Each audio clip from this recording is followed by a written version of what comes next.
Being the child of a powerful political figure yet enduring mistreatment from that same parent was a cruel irony. The only escape seemed to lie in earning money through a game, but after finally completing it, he found himself transported inside its world. Now, he had to choose: remain under the control of the powerful, or align with the monsters and carve out a kingdom of his own. The story opened with the protagonist imagining what it would be like to win 10 billion won. Sitting before his computer, he thought about how such fortune could free him from his current life. Everyone knew him as the son of a well-known congressman, yet that fame came with suffocating pressure. He was constantly expected to uphold his father's reputation and often appeared in the media beside him. At school, a female classmate suddenly wrapped her arms around him, leaving him uneasy. She whispered for them to leave the area for a while. In the background, other students murmured about how envious they were for not being close to her. The girl led him into an alley where a few older boys waited.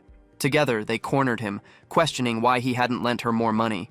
Startled, Jihan insisted he had already helped her the previous week and couldn't do it again. One of the boys stepped forward, threatening to expose him for running an illegal website. Cornered, Jihan retaliated by saying they were involved as well. The girl smirked and remarked that in that case, they would all have to confess. She knew the truth. If things went public, only Jihan would bear the blame. His father's reputation dragged through the mud.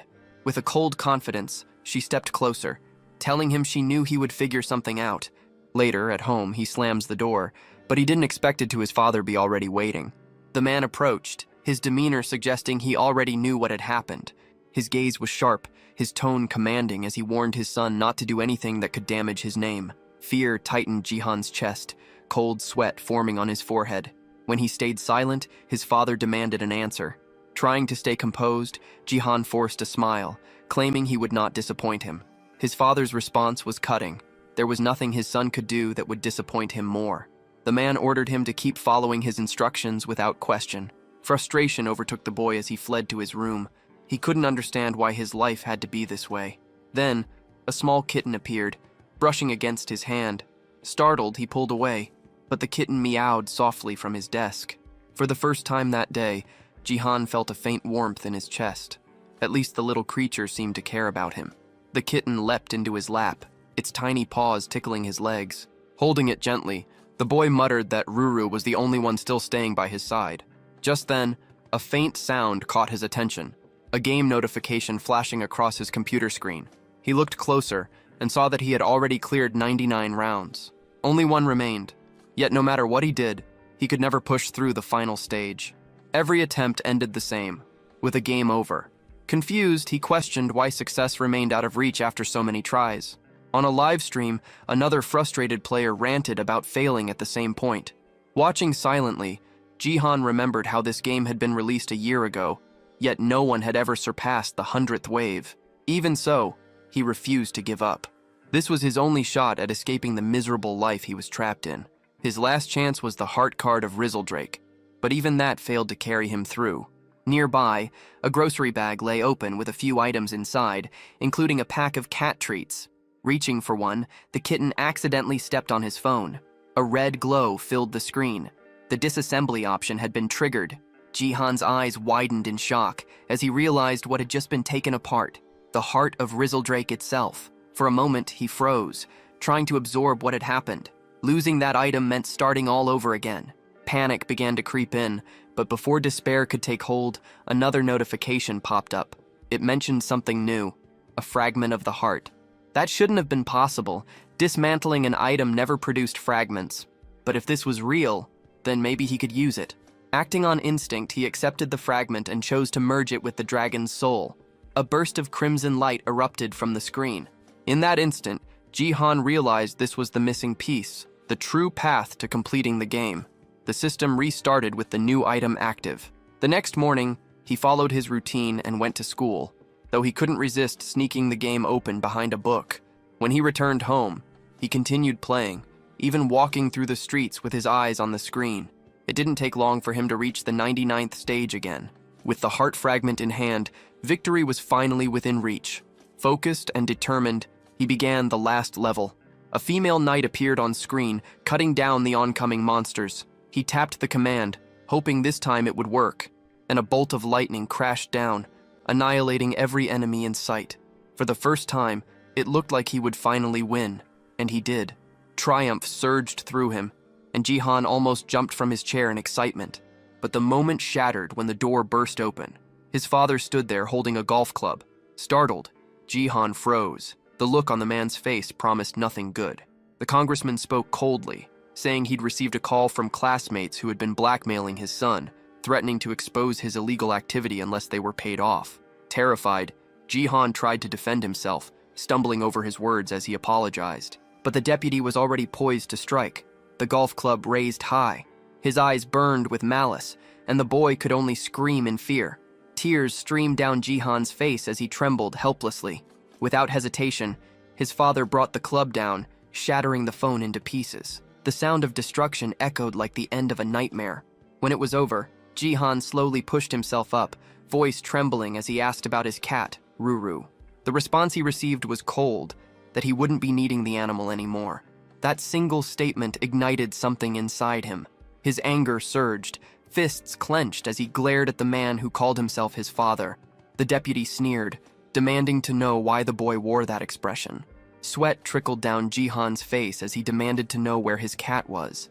The man's tone remained devoid of emotion as he explained that the cat was now with Jihan's mother, a woman long gone. The words hit like a knife to the chest.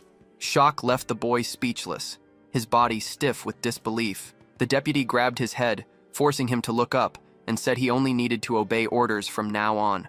Finally, the man uttered a warning, not to disappoint him again. He added that he had once believed the boy capable of great things. Then, silence. Jihan lay on the floor, his broken phone beside him. A faint sound buzzed from it, the game's voice declaring that the mission was complete. But now none of it mattered. Jihan stared blankly, feeling that life itself had lost all meaning. The voice from the device continued, speaking again, this time inviting him to another world. Before he could react, lightning ripped through the sky, flashing inside his room. The light swallowed him whole. When the brightness faded, Jihan stood in the grand hall of a castle, the heart of the game's kingdom. People surrounded him, their eyes wide with awe. They called him the legendary knight, chanting that he would be the savior of their realm. Disoriented, he tried to make sense of it all. His tears wouldn't come. It felt as though every emotion had been wiped away. Before him stood a man with a long beard, the king. The ruler studied him and asked if he truly was the legendary knight. Then recognition hit. Jihan remembered that face, those words. They were identical to the game's dialogue. The man introduced himself as King Bayless Jordia III and explained that their kingdom was under siege by monsters. Before the king could continue, a servant burst in with urgent news about the invasion. Jihan remained silent, taking in every detail. The setting, the people, the dialogue, all exactly as he remembered from the game. Once the commotion settled, the king spoke again, declaring that the situation was dire and commanding Jihan to act. He urged the young man to assume command of the knights and defend the kingdom. Jihan rose to his feet, his voice steady but heavy. He told everyone to listen closely. His mind still reeled from the loss of Ruru, and as he thought of her, he admitted that even 1,000,000,001 no longer meant anything. The knights whispered among themselves, confused, calling him weak for a supposed hero. The king silenced them and promised that if Jihan fulfilled his duty, he would be granted whatever his heart desired. That promise caught Jihan's attention. He asked if the king truly meant anything he desired. The bearded ruler assured him there was no need to worry. He simply had to obey his commands. Those words struck a nerve. They reminded Jihan of Dan Gai, his father, a man who had forced obedience under the pretense of maintaining reputation. Now the king was repeating that same pattern. The realization burned through him, and he refused outright, shouting that he wouldn't do any of it. The king's expression darkened, his confidence faltering. In front of everyone gathered, Jihan spoke of the life he'd endured. He had always been surrounded by people who cared only for themselves. Every single one, including his father, had used him for their own gain. And now, the same thing was happening again. The king didn't want a hero. He wanted another obedient pawn. Jihan made it clear he would never be that again. The king stayed silent, though his displeasure was obvious. Cursing them all under his breath, Jihan pressed the option to reject the offer. The king's servant stood frozen, unable to believe what had just happened. Then, the screen in front of Jihan began to glow red. In the game's storyline, this color usually meant failure, the point where the monsters invaded the kingdom and the player failed the mission. But something was different this time. A new prompt appeared, offering another choice. The monster faction had been unlocked. Jihan stared at it in silence, the meaning sinking in. Was he being chosen to lead the monsters instead of fighting them? The king's voice broke through the tension, booming across the hall. He declared that every choice came with consequence. Addressing the court, he stripped Jihan of his title, announcing that he was no longer the legendary knight. His shouting grew harsher, declaring Jihan an enemy of the kingdom, a threat to them all. As the words echoed, Jihan remained motionless, weighing the reality before him. But time was short. The king's command for his execution had already been given. Even surrounded by drawn swords, Jihan stayed calm. Blades glimmered inches from his throat, yet he stood unfazed, certain that there was still a way out. Then it happened. A surge of crimson light burst from his body, filling the room with raw energy. The king's fury turned into confusion as the radiance intensified. Jihan's selection had been completed. The system granted him new, overwhelming powers, strength that surpassed human limits. From that moment on, his purpose shifted completely. His goal was no longer to save humanity, but to erase it. He would side with the monsters and burn the kingdom to the ground. The system's voice echoed once more, promising that if he succeeded in this mission, he would earn a rare artifact, one that could return him to his original world. That thought stirred a distant memory, the day his mother had brought him the tiny kitten, Ruru. He wondered if finishing this path could bring him back to that peaceful time. Pulled back to the present, he noticed the soldiers murmuring in fear, commenting on the strange, overwhelming energy radiating from him. The king was certain he'd glimpsed a monster's silhouette, a beast unlike anything he'd seen before. Jihan scanned his new reality, realizing this twist wasn't in the original game. Soon the main objective appeared: break the defenses and wipe out the humans. Despite the change, Jihan noticed his progress still tracked like the game. Following the usual sequence should spawn a random summoning ticket. Instead, an egg materialized. The system labeled it a random egg, and Jihan chose to hatch it. Another explosion rocked the hall as the shell burst and wings cut through the dust. Soldiers froze, sensing a summon had occurred. When the form finally emerged, Jihan was stunned.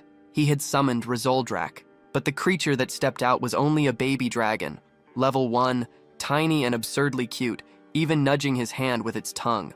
The sight of it pulled his mind back to his kitten, and a new power unlocked for him: the Eye of the Supreme.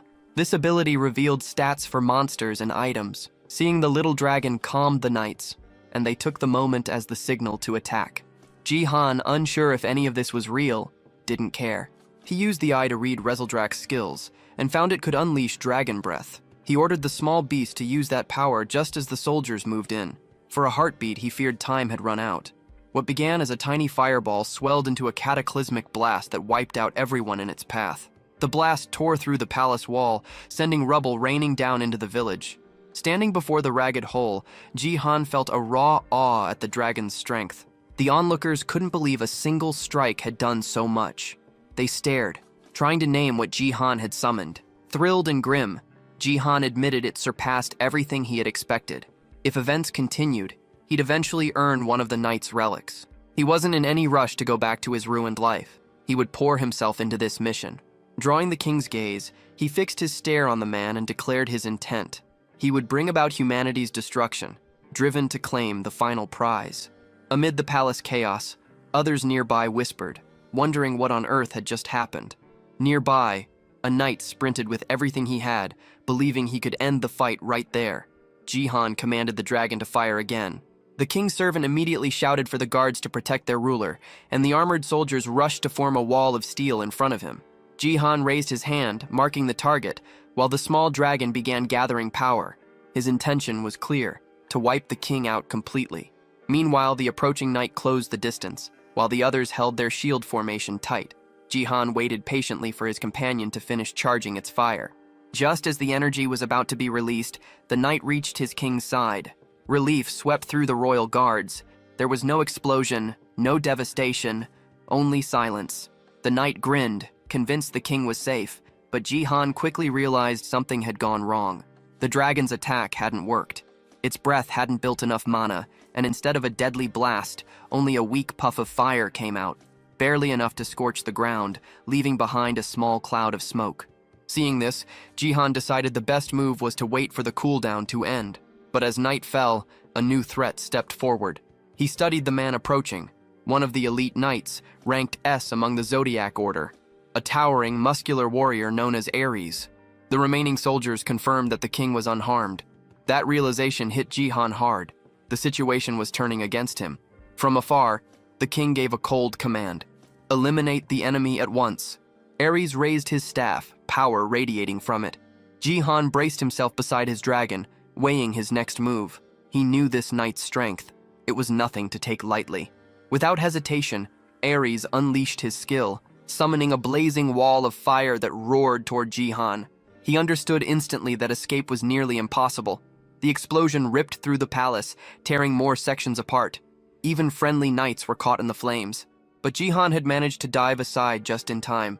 He remembered from the game that this attack only traveled in a straight line, easy enough to avoid if you knew what to expect. Watching the destruction, he realized the knight didn't care about his own comrades. Furious, Ares cursed the dodge and promised to burn a hole straight through Jihan's heart next time. Knowing that the attack needed time to recharge, Jihan saw his window of opportunity. He had to flee, but when he lifted his head, Ares was already closing in fast. Jihan's mind raced, searching for any possible move left. He couldn't have come all this way just to end it here. Then, another reward notification appeared. A mysterious chest materialized before him. Without hesitation, he accepted the item, yelling in frustration for it to open faster. Time was running out. As the knight swung his weapon down to strike, the blow landed squarely on the chest instead. A sudden force burst out, repelling him backward. Finally, Jihan caught sight of what the chest contained. A massive sword began to rise from within. Using the Eye of the Supreme, he identified it, a weapon with immense magic power that also boosted his stats. The readout showed it was an S-rank item. Shock mixed with grim realization. It seemed the system truly intended for him to annihilate the human side. The moment the sword touched the ground, the floor cracked beneath it. Jihan stared, disbelief taking over as the entire area began to split apart. The palace floor collapsed, sending debris crashing down as he was flung into open air. Falling from such a height, he thought bitterly that even the royal palace couldn't handle the weight of a divine weapon. The ground rushed closer, the wind roaring past his ears. This could have been his end. But then, his fall suddenly stopped. Something tugged at his clothes. He looked up and saw the small dragon struggling desperately to lift him. The creature flapped its wings with all its strength, keeping him aloft. From below, the people of the kingdom looked on in shock at the sight of someone soaring through the air. Jihan, still catching his breath, wondered why his mission had to begin in enemy territory of all places. At least here, the only one who could pose real danger was Ares. Even so, he knew that stronger knights would appear soon. His first goal had to be escape. Meanwhile, back at the ruined palace, Ares aimed his weapon at his own throat in frustration. He cursed himself for failing to finish the enemy, muttering that Jihan should have been swallowed by the sea by now. Just then, a messenger arrived. The king was calling for him. The knight knelt before his ruler, asking for punishment for allowing the criminal to flee. But the king ordered him to stop, reminding him that dusk was near. Ares froze, realizing what that meant. Nighttime was when the monsters grew stronger. The king then appointed him commander of the walls and sent him to the front lines. High above, Jihan drifted in the sky, recalling the early stages of the game. The same pattern of monster attacks, beginning with wild goblins. But with Ares present, he knew those beasts wouldn't make much progress at first. Then he noticed the ground approaching again. The baby dragon's wings trembled. It was losing strength fast. Despite its effort, Rezeldrak couldn't hold him any longer. Both of them plummeted sharply, crashing back toward the kingdom below. The crash sent both of them slamming into a stone pillar, the impact echoing through the ruined area. Despite the collision, Jihan emerged unscathed. Right beside him, a pair of boots lay abandoned. Without hesitation, he slipped them on. Before he could move again, a voice cut through the silence. A young blonde girl stood nearby, staring at him with suspicion. She didn't recognize his face. Her name was Lib, an S-rank knight. She immediately demanded to know who he was. Jihan recognized her instantly. In the game, Lib had been a crucial figure in stopping the 100th wave. Though scatterbrained at times, she excelled at dungeon farming and had grown powerful enough to take down monsters on her own. When she repeated her demand for identification, Jihan addressed her by name. The reaction was immediate. Confusion flickered in her eyes as she asked how he knew her. Jihan replied that he knew her well, having already gauged her worth. The words meant nothing to her, but for him, this was a warning. She was now an enemy, and he would have to deal with her sooner or later. As night descended, chaos spread across the kingdom. Outside the city walls, the Doblins gathered, ready to storm the gates. The soldiers shouted orders, warning that the monsters were already within range. They readied their bows and unleashed volleys of arrows. Some of the creatures began scaling the walls, forcing the defenders to hurl stones down at them. The air filled with screams, clanging metal, and the deep roar of the invasion. One of the knights muttered that they couldn't hold out much longer. Another shouted that Dryce was on his way to reinforce them. Meanwhile, in another corner of the battlefield, Lib's interrogation continued. She warned that if Jihan refused to answer, she would act on her own. Jihan thought about eliminating her immediately, but realized it was impossible for now. He'd have to bluff his way through.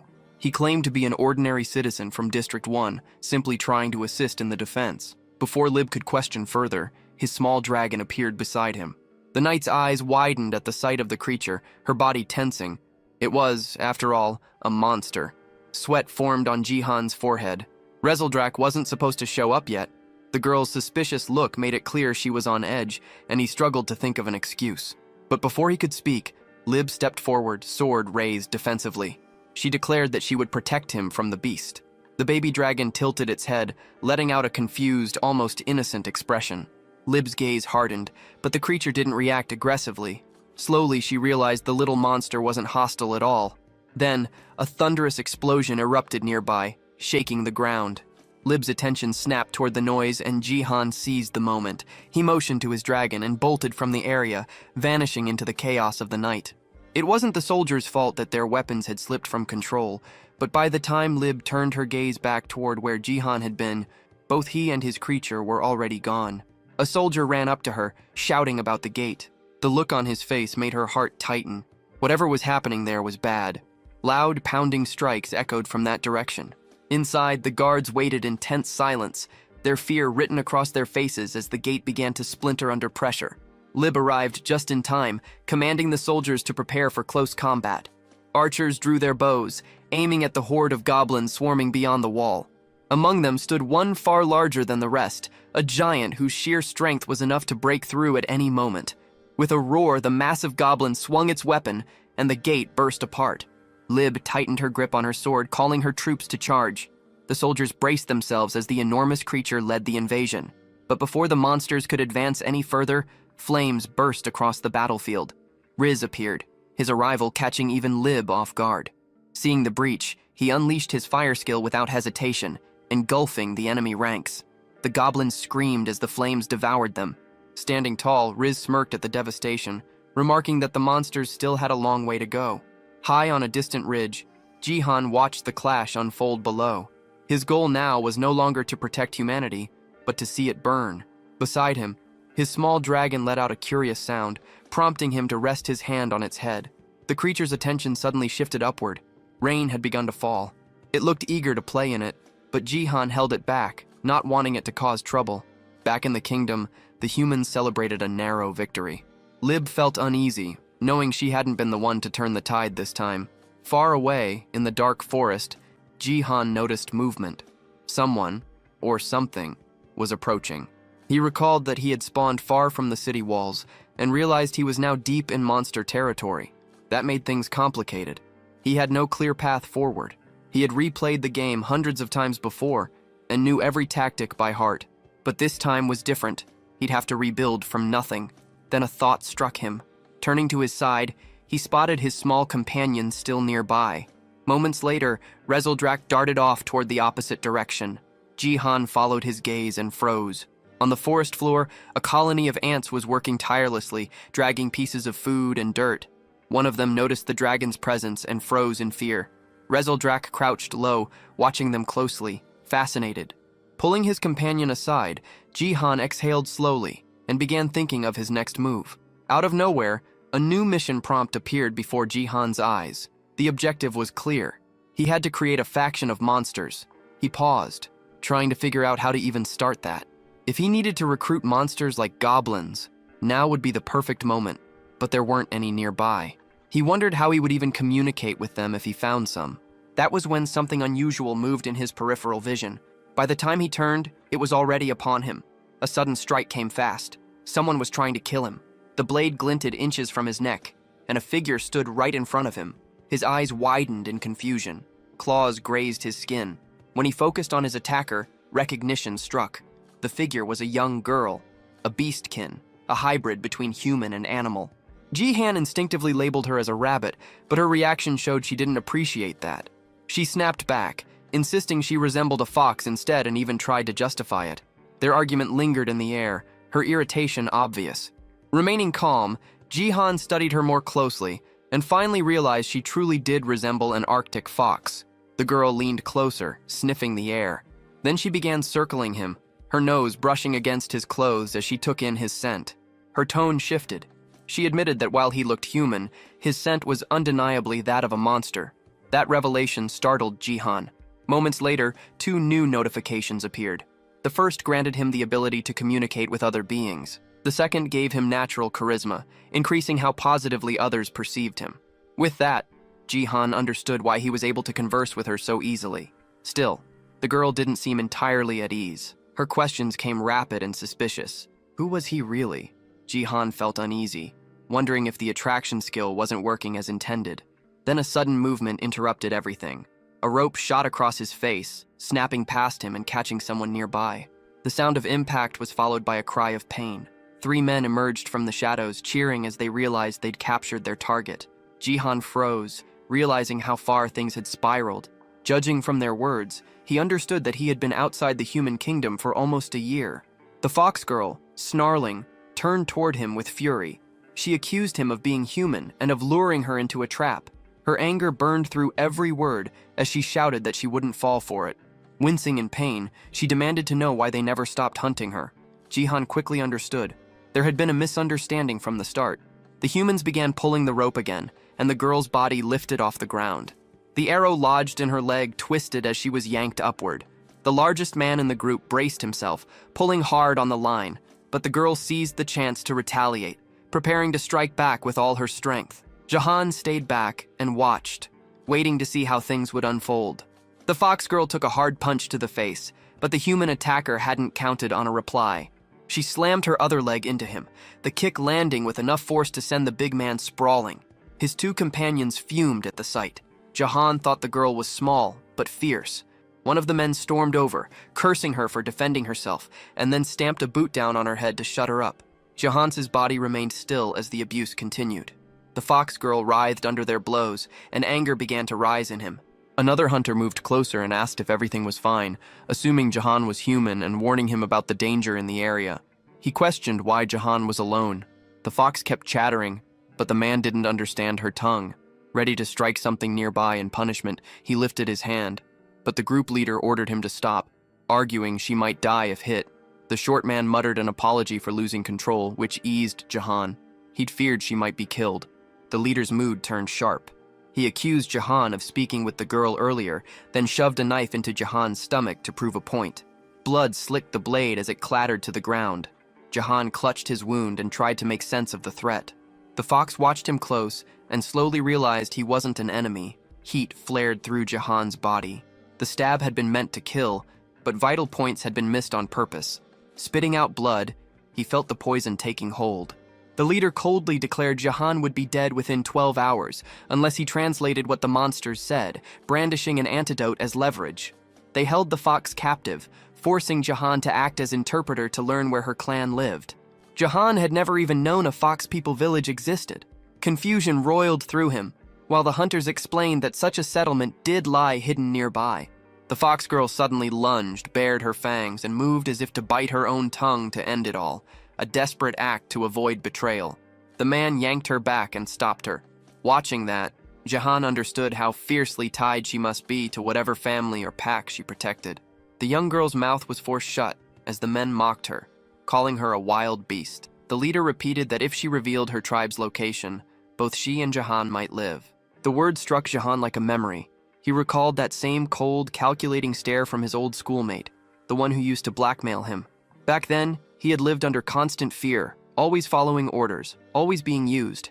To everyone else, he was nothing but a tool to exploit. But this time, He refused to let things play out the same way.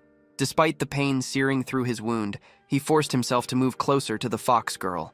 He told her to lead them to the village, assuring that no one would get hurt. The men around him believed every word, convinced now that he could truly communicate with monsters. Lowering her head, the girl whispered that over 100 of her kind lived there, then asked if she could really trust him. Jihan held her gaze for a moment before admitting he wasn't on the side of humans. With one hand pressed to his bleeding stomach, he confessed he knew exactly how cruel they could be. As he turned forward, something caught his attention. His dragon was sneaking up behind the hunters, charging up its destructive energy. Fear shot through him. If this went wrong, they'd both die. He tried to stay calm, pretending nothing was happening while buying time for Rezeldrak to finish gathering power. But his shift in demeanor didn't go unnoticed. The leader eyed him suspiciously, and the short man to the side spotted the creature, shouting a warning. The leader spun around, but by then, Jihan was sure enough time had passed. The dragon's red flames blazed to life, yet, to his disbelief, only a weak burst came out. The attack fizzled instantly. Jihan froze, stunned that it had failed again. The hunters stared, equally baffled, and even the poor dragon looked confused by the tiny spark it produced. Jihan realized then that Rezeldrak hadn't recovered enough energy yet. The big man laughed, saying the blast was pathetic, though strong enough to burn if it had hit directly. Without hesitation, the leader snatched up a metal bat, calling the dragon a useless insect, and swung. Jihan could only watch as the blow connected. His small companion was launched through the air, hitting the ground hard and rolling several times before going limp. Dizzy and trembling, the creature lay motionless. Furious, the man cursed the dragon for daring to resist and advanced again, raising the bat for another strike. Jihan's body refused to move. He could only stare helplessly. The leader ordered his subordinates to restrain Jihan and the fox while he dealt with the dragon himself. Rezeldrak remained on the ground, unconscious. Grinding his teeth, Jihan felt the same bitter truth sink in. Once again, he only held value because of what he could do for others. Everything was repeating exactly as it had in his old world. He had spent his whole life living in humiliation, constantly bending himself just to satisfy others. Yet no matter how much he tried, he always ended up isolated and unwanted. Whatever happened, he knew one thing. He would never go back to that miserable reality. From that moment on, he swore he would never regret anything again. The leader raised his weapon, ready to crush the small dragon. Even the fox girl froze, horrified at what was about to unfold. Jihan's face hardened, and his body reacted instinctively. His passive monster ability activated, surging through him like fire. In a flash, he crossed the distance between them and swung his fist. The strike landed with bone-shattering force, sending the leader hurtling through the air. The ground split beneath the impact. The fox girl stood speechless, stunned by his raw strength, while the remaining henchmen stared in disbelief. Their leader lay motionless, face ruined beyond recognition. For once, Jihan had acted before it was too late. But in the chaos, the antidote that could have saved him shattered to pieces. The fox girl stared, confused by how he was even moving with poison coursing through his veins. Jihan ignored the pain and rushed to his fallen companion. Rezeldrak's eyes fluttered open, and a faint smile crossed Jihan's face. He was proud of the little dragon for fighting until the end. The creature gave a small, joyful grin in return. Looking at him, Jihan felt a rush of warmth. The sight reminded him of Ruru, his little cat who had always stayed close, trying to comfort him when no one else did. That memory filled him with resolve. He made a silent promise. He would protect his new companion no matter what. His expression softened as he smiled faintly, thinking that no matter what the future held, he and his partner would stand together. Behind them, the surviving hunters spat curses, threatening to report everything to their boss. Jihan turned toward them with cold fury, his glare enough to make them hesitate. Realizing what would come next, they panicked and fled into the woods. Rezeldrak cheered weakly, proud of their victory, but the moment didn't last. Jihan's body gave out, his legs collapsing beneath him. He hit the ground hard as the fox girl rushed over. She stared in shock, thinking he might be gone. The little dragon whimpered, nudging his shoulder desperately. Jihan's eyes fluttered. His breathing was shallow, and he felt his strength slipping away. This had to be the end. His last image before blacking out was Rezeldrak's worried face hovering over him. Then came the memory, the hospital room, the beeping machines, his mother lying frail and pale. He'd been alone back then too, abandoned while his father never once came to see them.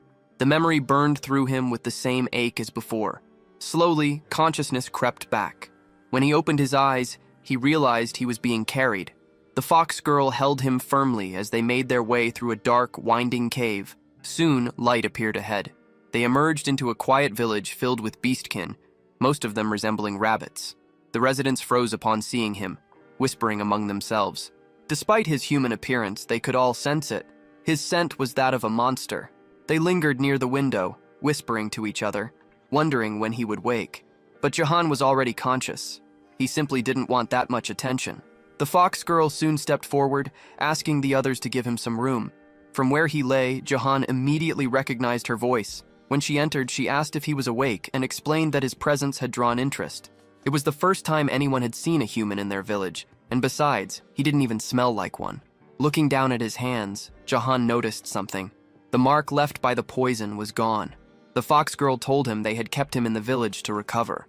That was when it struck him. She had brought him here herself, risking her safety for someone who had once been her captor. She had saved his life. Puzzled, he asked why she did it.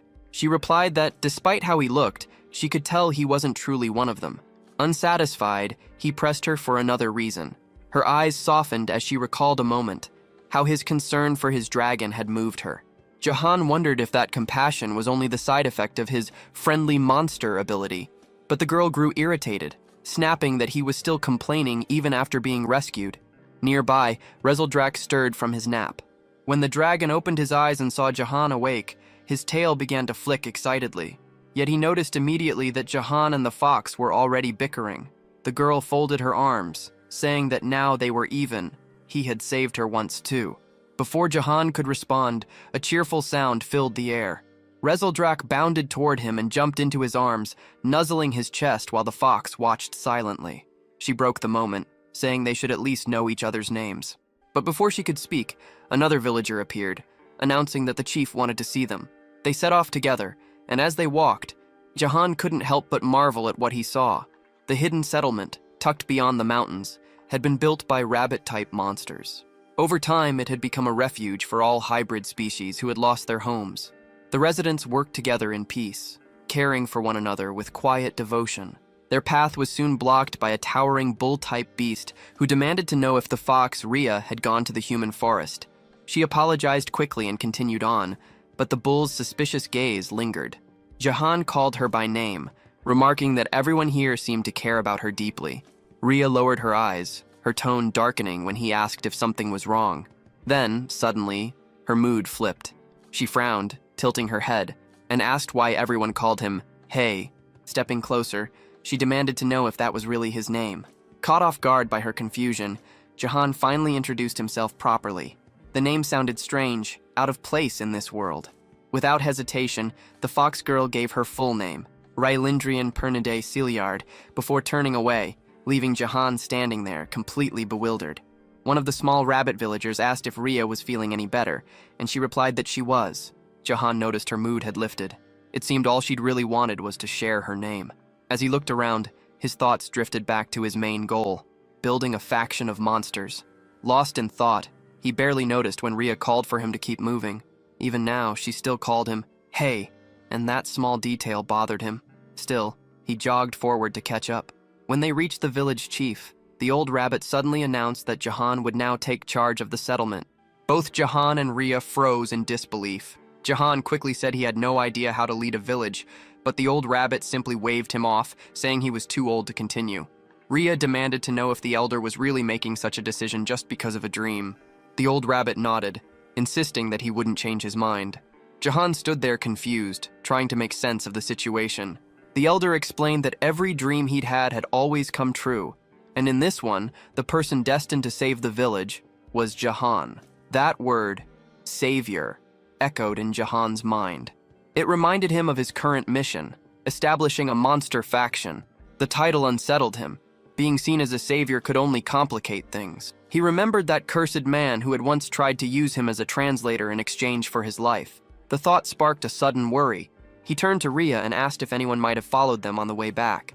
She assured him that the village's location was impossible to find. Hidden beyond the mountains, it was bordered by a vast, dangerous sea that no one dared to cross. The only other path lay through an underwater tunnel that twisted like a maze, designed to keep intruders out. According to her, she hadn't sensed anyone nearby. Still, Jahan couldn't shake a bad feeling. On the trail they had taken, faint streaks of red marked the ground. Blood, likely Ria's. And deep within one of the caves nearby, a hidden figure watched the village. One of the human henchmen had found it and was already grinning to himself, celebrating the discovery. Moments later, noise erupted in the village, shouts spreading through the crowd. Someone was yelling about an intruder. Jahan and Ria both froze as the words reached them. A human had been found inside the settlement. The bull beast immediately grew tense, cursing under his breath, while one of the smaller villagers muttered in confusion. Jahan rushed forward, asking if the intruders had followed them. Ria's face went pale. Shaken, she asked if the humans had been trailing her all along, insisting she'd made sure no one had. Then, guilt written all over her face, she began to apologize, saying it was her fault. But the bull shook his head firmly, saying it wasn't. The bull told Ria not to blame herself, saying she'd simply been too weak to notice what was happening.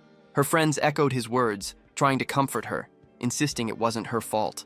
Jahan's thoughts drifted back to the men who had ambushed them. There had been 3 of them. The short one, still in the village, grinned darkly and warned that the whole place would soon be burning. His voice carried a cruel edge as he revealed he was part of a group called the Screaming Hall. Within minutes, he said, 200 men would arrive.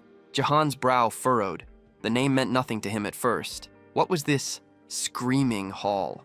Meanwhile, deep in the forest, the other 2 henchmen limped along, battered but alive. The leader of the trio stumbled into his superior's tent, still crying from the beating, demanding revenge.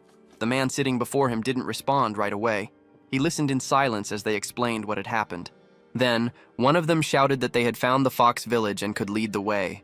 The boss of the Screaming Hall smiled thinly, pleased with the discovery. He ordered his men to move out immediately. His servant, nearly shaking with excitement, rushed to prepare. Back in the village, the short henchman laughed to himself, boasting that he wasn't the only one who had made it this far. He explained that all 3 of them had followed Ria through the forest. Their leader had told them not to return yet. It was the perfect chance to track the girl and find her people.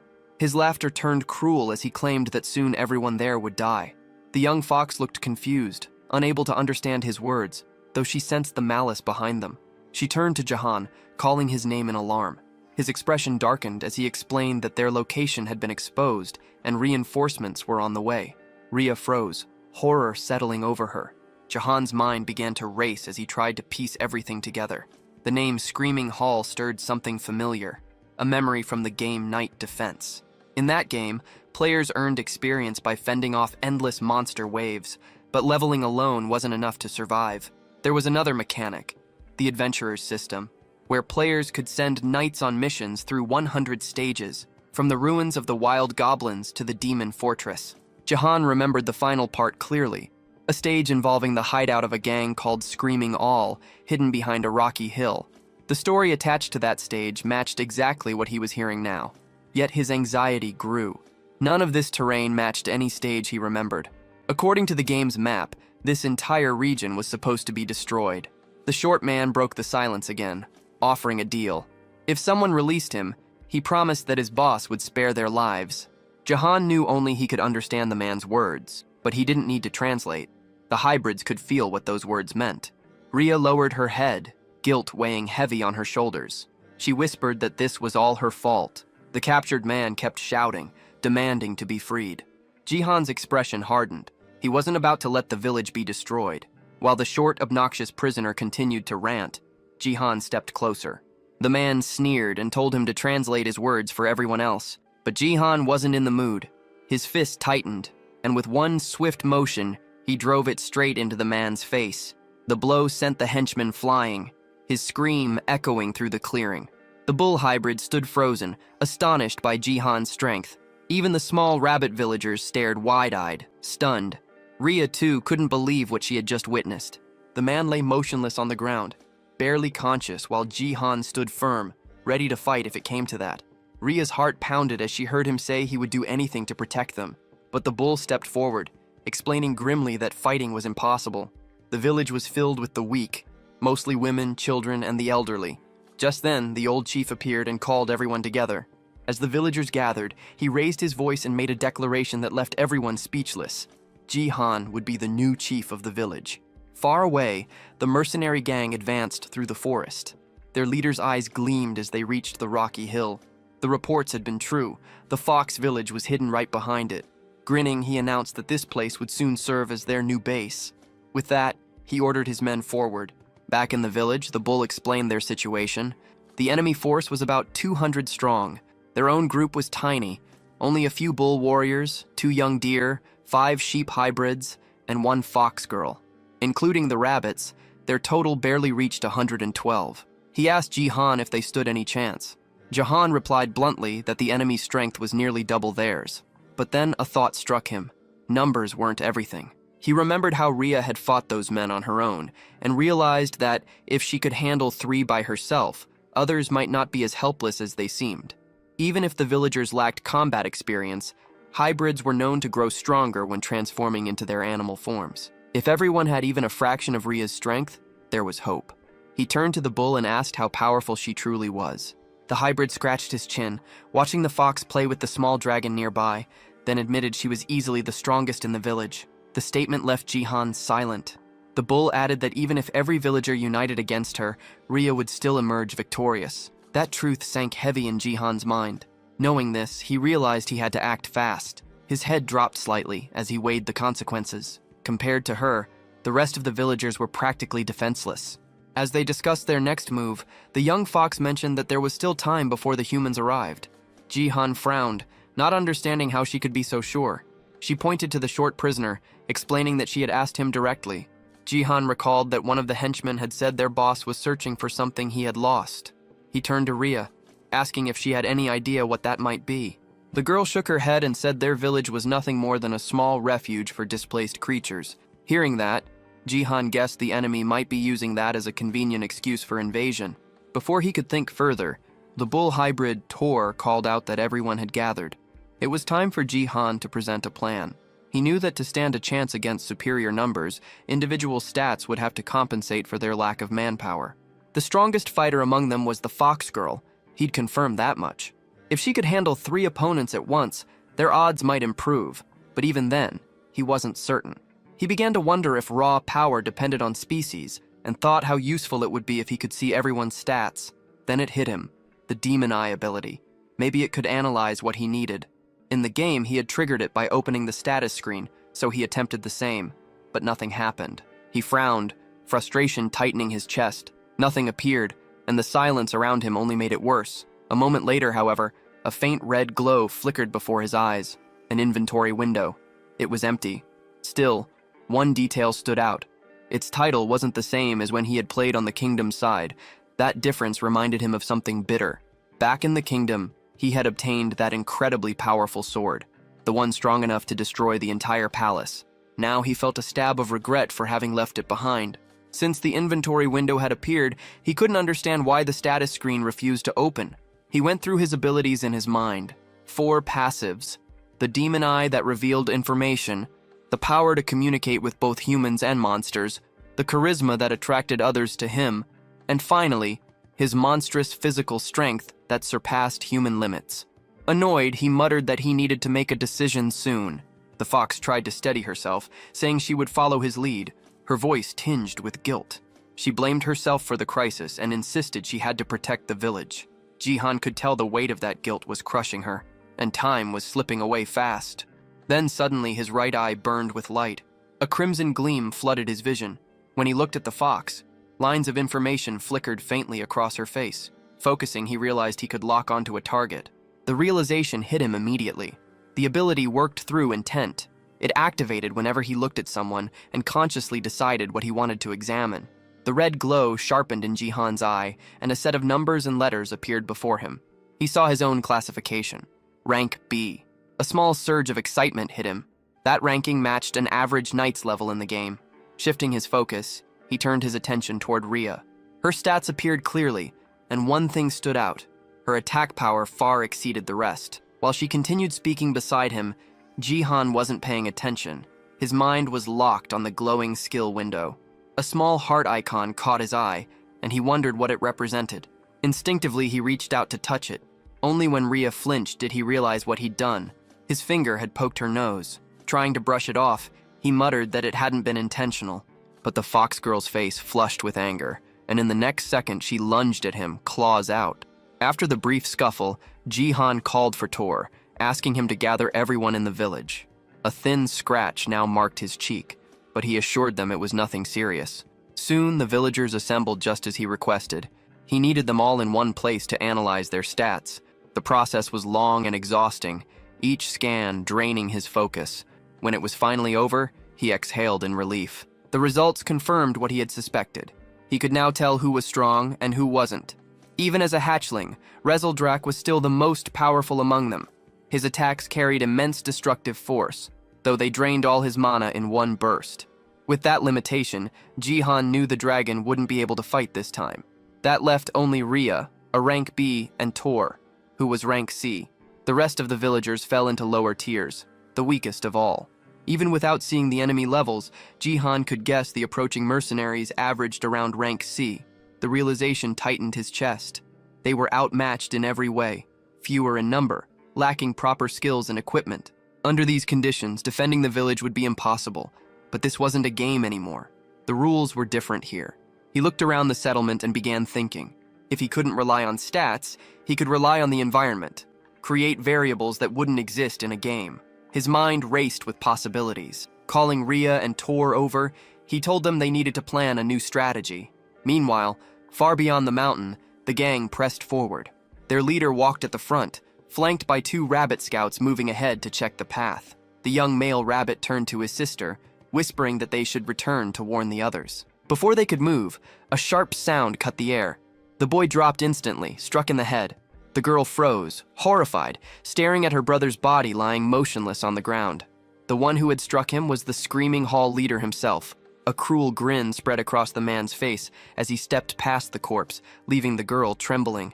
Tears welled in her eyes before she shut them tight and bolted, shifting into her rabbit form as she fled through the forest. One of the henchmen asked if they should chase her, but the leader waved him off with a smirk. His voice was low and venomous as he said there was no need. He was already spreading the infection. The village was in motion, every hybrid working together to put the plan into action. Tension filled the air as they prepared for what was coming. Then, through the misty entrance, the little rabbit who had escaped earlier came running, her eyes wide with panic. Jahan immediately noticed she was alone. The girl stumbled forward, shouting that the humans had already arrived. Even Tor, the bull, froze at her words. Rhea stepped forward, confused, asking why the rabbit's fur was soaked in red liquid. But the girl was too terrified to explain clearly. She kept repeating the same thing. The humans were already here. Despite the panic spreading around him, Jahan stayed composed. He was the first line of defense for the monster faction, and he was ready. Gritting his teeth, he swore he wouldn't let the village fall. Far from the village, the mercenary gang finally reached the cave entrance. Their leader asked if this was truly the fox's den, and his men confirmed it. Confident, they pushed forward, determined to finish everything before sunset. Back in the village, Rhea's ears twitched. Her heightened senses caught something. The humans were getting closer. She turned toward Jahan, asking if he was sure the plan would work. The gang kept moving deeper, following the mapped route. The leader estimated they would reach the village within 30 minutes. The air felt still, almost too quiet, and he muttered that the silence meant they were being watched. One of his hairy subordinates grinned, promising to take revenge for the humiliation they'd suffered before. Then a sound broke the stillness, a faint creak beneath their boots. The ground began to tremble. Cracks spread rapidly across the tunnel floor before anyone could react. With a loud crash, the ground gave way. Several men plummeted into the hole, shouting in pain as they hit the bottom. Those who stayed above backed away just in time, dust and gravel raining over them. The leader barely managed to grab one of his men by the arm, pulling him from the edge. Below, groans filled the air. Some had twisted legs and broken bones. The hairy subordinate growled that the villagers had laid traps along the path. The leader's face darkened as he examined the floor ahead. He realized what had happened. The enemy had dug pits and covered them with wooden boards disguised by dust and debris. Any heavy step was enough to make the ground collapse. Another man muttered that none of this had been here the day before. The leader didn't respond. Instead, he moved forward, his patience thinning. As his men followed, he cursed under his breath. their confusion growing as they watched him pick up a large rock with ease. Without warning, he hurled it ahead. The stone slammed into the ground and instantly broke through it. Another pit trap. The leader smirked. He explained that the tunnel was originally solid rock, which made it easy to tell where traps had been dug. Any section filled with loose dirt or gravel would collapse. Following his lead, his men began to spot the differences. The rocky patches were safe, while the dusty ones were not. Feeling satisfied, the leader declared that humans like them wouldn't fall for such simple tricks again. He ordered a few of his men to stay behind and pull the injured out of the hole. Meanwhile, inside the village, Ria's sharp ears caught faint echoes, the sound of the enemy realizing their traps had been discovered. Jihan grinned. Everything was unfolding exactly as planned. He had counted on the enemy discovering the traps. Digging through the rock would slow them down for hours, and even if it only worked once, it was enough. In truth, there were only 2 real traps. The rest were fake, just decoys to waste their time. That was the point, to stall them for as long as possible. Deeper inside the tunnel, the gang pressed forward. Some of the men moved cautiously now, terrified of another pitfall. As they advanced, one of the subordinates warned that a crossroads was up ahead. When the leader saw it, he frowned. There weren't 2 paths like before. There were 3. The long-haired man muttered that he didn't remember a split like this, swearing that it hadn't been there earlier. He pointed out a bush near the wall, recognizing it as a clear sign of deception. The leader narrowed his eyes, realizing what was happening. It was another stall tactic. They were trying to buy time, probably preparing something inside the village. He wouldn't let that happen. He ordered his troops to divide into smaller squads. The long-haired man would take the left tunnel. The large brute would lead the middle route. The leader himself would go right. The left group advanced first, only to hit a dead end where the tunnel had collapsed. Meanwhile, the middle group spotted faint light ahead and assumed it was the exit. Their commander signaled everyone to get ready for a fight. The left group soon saw light too, convincing them they were also near the surface. Believing he had chosen the correct path, the leader ordered that no hybrid should be left alive. The group surged forward without hesitation. But on the right-hand path, the one the leader took, things were different. His squad emerged not into the village, but into the middle of the forest. He realized immediately that he had been misled again. Back at the true exit, the middle group broke through into the village perimeter. Their commander barked an order to hold position and sent one of the men back to alert the boss. The runner turned, only to find a strange sight. One of their own was tied to a tree, gagged and struggling. The bound man's eyes darted wildly. Sweat poured down his face as muffled cries escaped the cloth in his mouth. He tried to ask for the boss, but before anyone could react, he noticed something. They were surrounded. The messenger spun around and bolted back toward the crossroads. He had to warn the leader. But before he could reach the tunnel bend, the air erupted with a deafening blast. A wave of smoke burst through the cave, throwing several men against the stone walls. The explosion had come from above. The fox girl and Jihan had triggered it perfectly. Everything was proceeding exactly according to plan. The traps had done their job. Every second they bought mattered. The enemy's forces were now scattered and divided across the tunnels.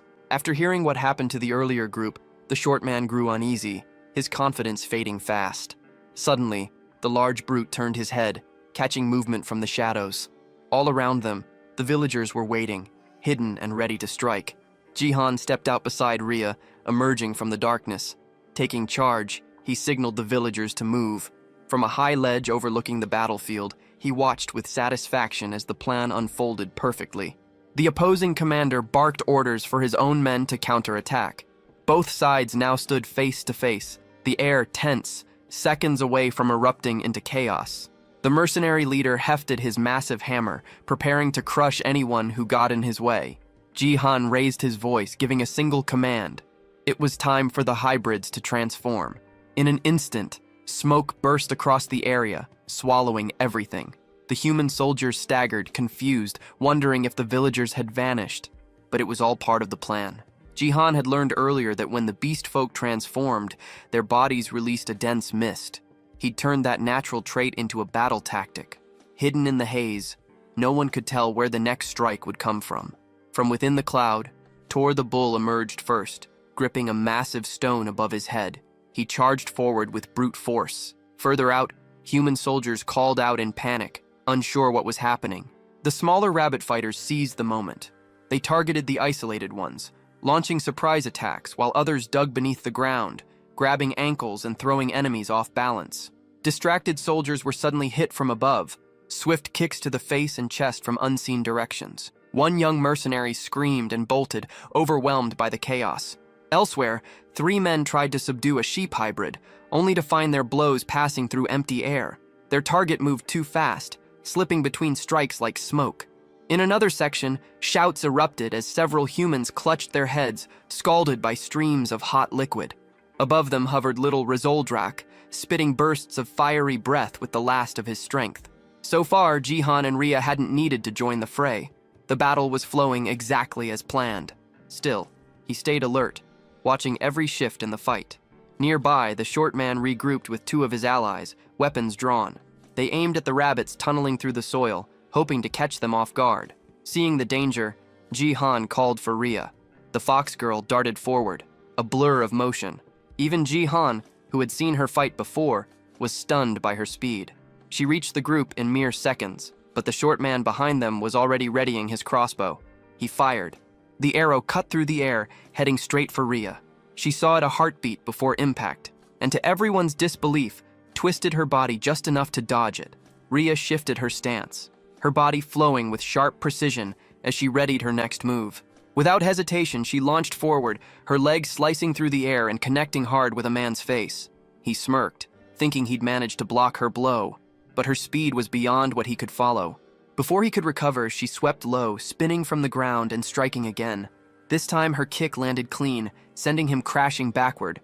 Without stopping, Rhea pivoted toward the next opponent and drove her heel into his jaw, knocking him flat. The last one, the short man, cursed under his breath, demanding to know what she was doing. They squared off, eyes locked. Then, in a flash, she struck again. Her leg snapped upward and came down with crushing force, slamming his head into the dirt. Groaning, the man clutched his bruised face while the fox girl stood tall. In mere moments, she had taken all 3 down. Her cold glare swept over them, daring any to underestimate her again. Across the battlefield, the large brute took in the scene. His men were losing, badly. Rage twisted his features as veins bulged along his arms.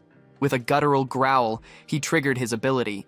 His muscles swelled, doubling in size as raw power coursed through him. Jihan, watching from afar, recognized the transformation immediately. Only C-rank knights, or stronger, could wield active abilities like that. A burst of power that enhanced their physical strength. The rabbits nearby froze, trembling as the ground shook beneath the brute's steps. But the man's confidence vanished when a massive shadow loomed before him.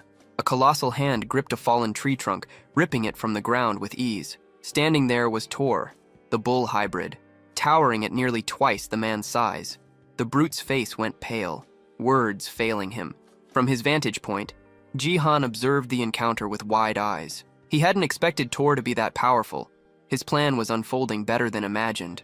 Meanwhile, deep inside the cave, the long-haired mercenary grew restless. None of his allies had returned from the other tunnels. Muttering curses, he finally decided to move. Pointing toward the path the larger fighter had taken, he ordered his group to follow that route. Back in the village, victory was already sealed. Every remaining invader had been captured and buried. Jihan turned to Tor, asking if his legs were holding up after the fight. The bull nodded, though the exhaustion showed.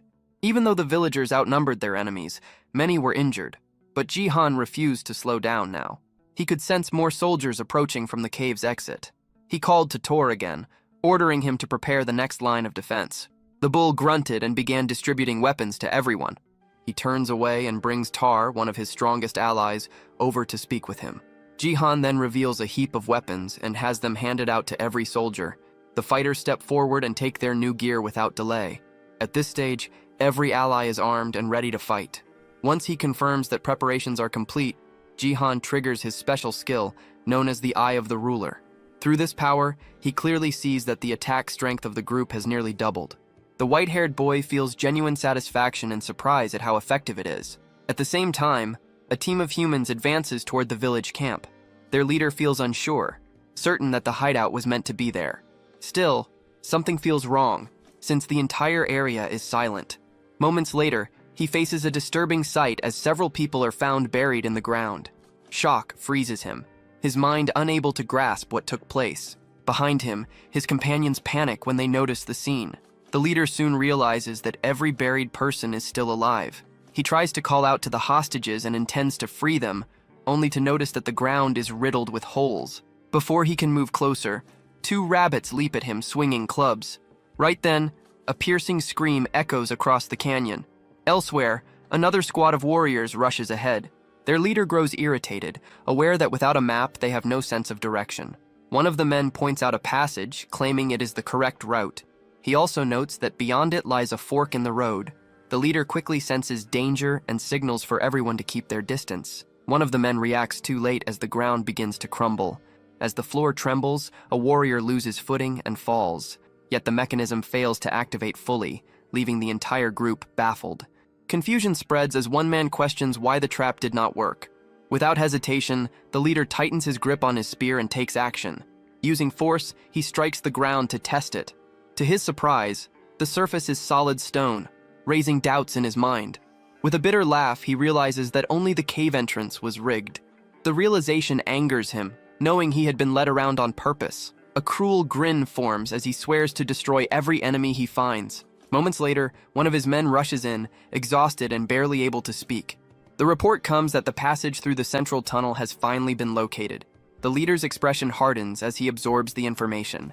Back in the village, word spreads that all captures have been completed successfully. Jihan acknowledges his allies' efforts and approves of how the prisoners were secured. The white-haired boy then explains that at the fork, a wall can be broken down.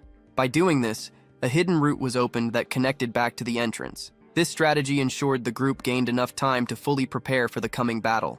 Jihan understands that lasting a bit longer is all it takes to secure victory. Even so, one of the captives buried in the ground starts to mock him. The man claims everything will end once their older brother finally shows up. He goes on to expose that their true leader is Scream Spike, someone far stronger than the rest. Without warning, a girl steps in and kicks the captive in the face, cutting him off. She quickly reports to Jihan that she counted 60 enemies, with only 5 still able to fight on their side.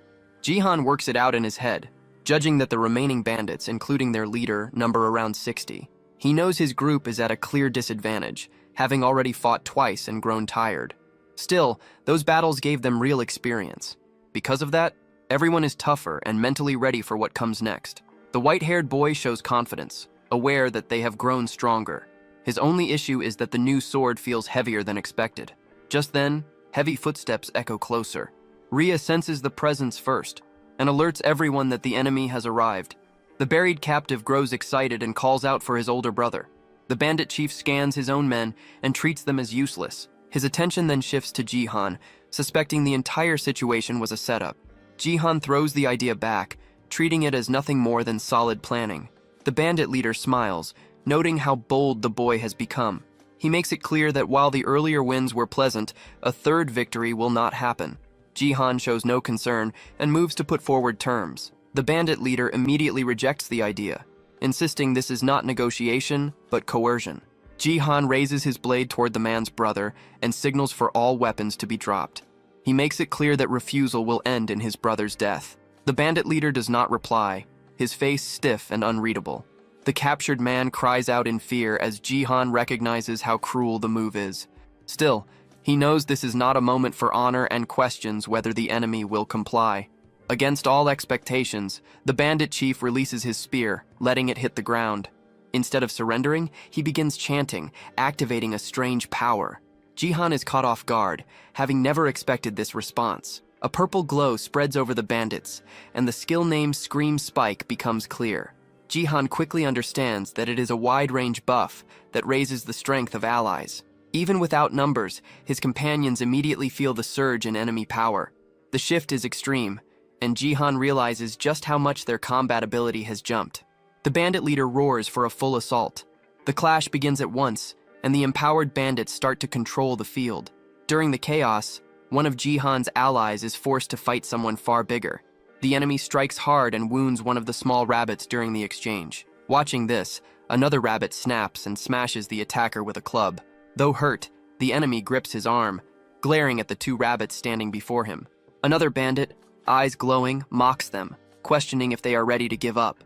The 2 rabbits shake in fear, overwhelmed by the pressure. The opponent suddenly grabs one of them and laughs cruelly, clearly enjoying the moment. Tar suddenly enters the battlefield and swings his massive hammer, sending one of the bandits flying through the air. At the sight of the giant, the enemies quickly throw ropes aiming to restrain Jihan's ally. The ropes coil around Tar's body and weapon, nearly locking him in place. Several opponents pull together with all their strength, trying to drag him down. The Minotaur struggles to hold his ground, but the combined force eventually pulls him to the floor. With the giant pinned, the bandits move in, ready to deal a killing strike. They close in around Tar and urge everyone to strike the giant at once. Right then, flaming sheep are hurled into the crowd of bandits. At the same time, small creatures are launched as makeshift weapons toward the archers. Jihan quickly understands that despite better gear and hard-earned experience, his side is losing control of the fight. Concern takes over as the white-haired boy searches the field for Rhea. Elsewhere, Rhea narrowly avoids a strike and counters by kicking an enemy's arm. She lands, only to find herself surrounded by several bandits laughing at her. Her breathing grows heavy, exhaustion clear as her enemies watch closely. With her face tight from fatigue, she bites her lip and braces herself for what might come. From a distance, Jihan sees that his ally has reached her limit. One of the bunny girls is struck as well, crashing to the ground and suffering severe injury. Jihan pushes himself up, realizing that if this continues, defeat is certain. With steady resolve, he decides the only way forward is to take down the enemy leader.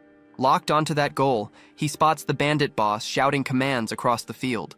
Nearby, one of the bandits moves in to finish Tar, but Jihan closes the distance. Seeing this, the white-haired boy calls out to his giant ally, who meets his gaze. In that instant, Jihan recalls a talk from before the battle. In that memory, he asks Tar to hold back his final form until receiving a sign. Returning to the present, the giant understands his master's intent and readies himself. One of the enemies yells in anger, urging his men to end the giant on the ground. Several henchmen lift their weapons together, preparing to strike. Jihan then gives the signal, shouting for Tar to unleash his power. The Minotaur rises as energy surges around him, boosting his defense and vitality by half. With his ally transformed, Jihan lets out a cry, and the two charge side by side. The white-haired boy knows they have only 3 minutes before the plan moves to its next stage. Their target is clear, and the bandit leader must be captured within that window. The enemy chief, however, shows no fear, and stands with a mocking grin. In answer, the giant roars, gathering strength for a decisive strike. With rage burning in his eyes, he lashes out using the whip fixed to his arm. The impact sends one henchman flying while screaming in pain. Still, the bandit leader calmly grabs the rope and orders the giant to stop. Ignoring him, the Minotaur leaps forward, fist raised to crush his foe. The enemy dodges swiftly, and the punch slams into the ground, kicking up dust. Wearing a smug expression, the leader mocks the giant for growing larger without real strength. Using that moment, Jihan bursts through the dust, launching an attack from behind. It becomes clear that the giant's assault was meant as a decoy, allowing Jihan to close the gap. In the next instant, Jihan feels a chill as he understands that the plan has failed. The bandit leader displays overwhelming power and flings the Minotaur aside without effort. Before the giant can rise, a heavy kick crashes into his body. The enemy then leaps high into the air, lining up a brutal finishing blow for Tar.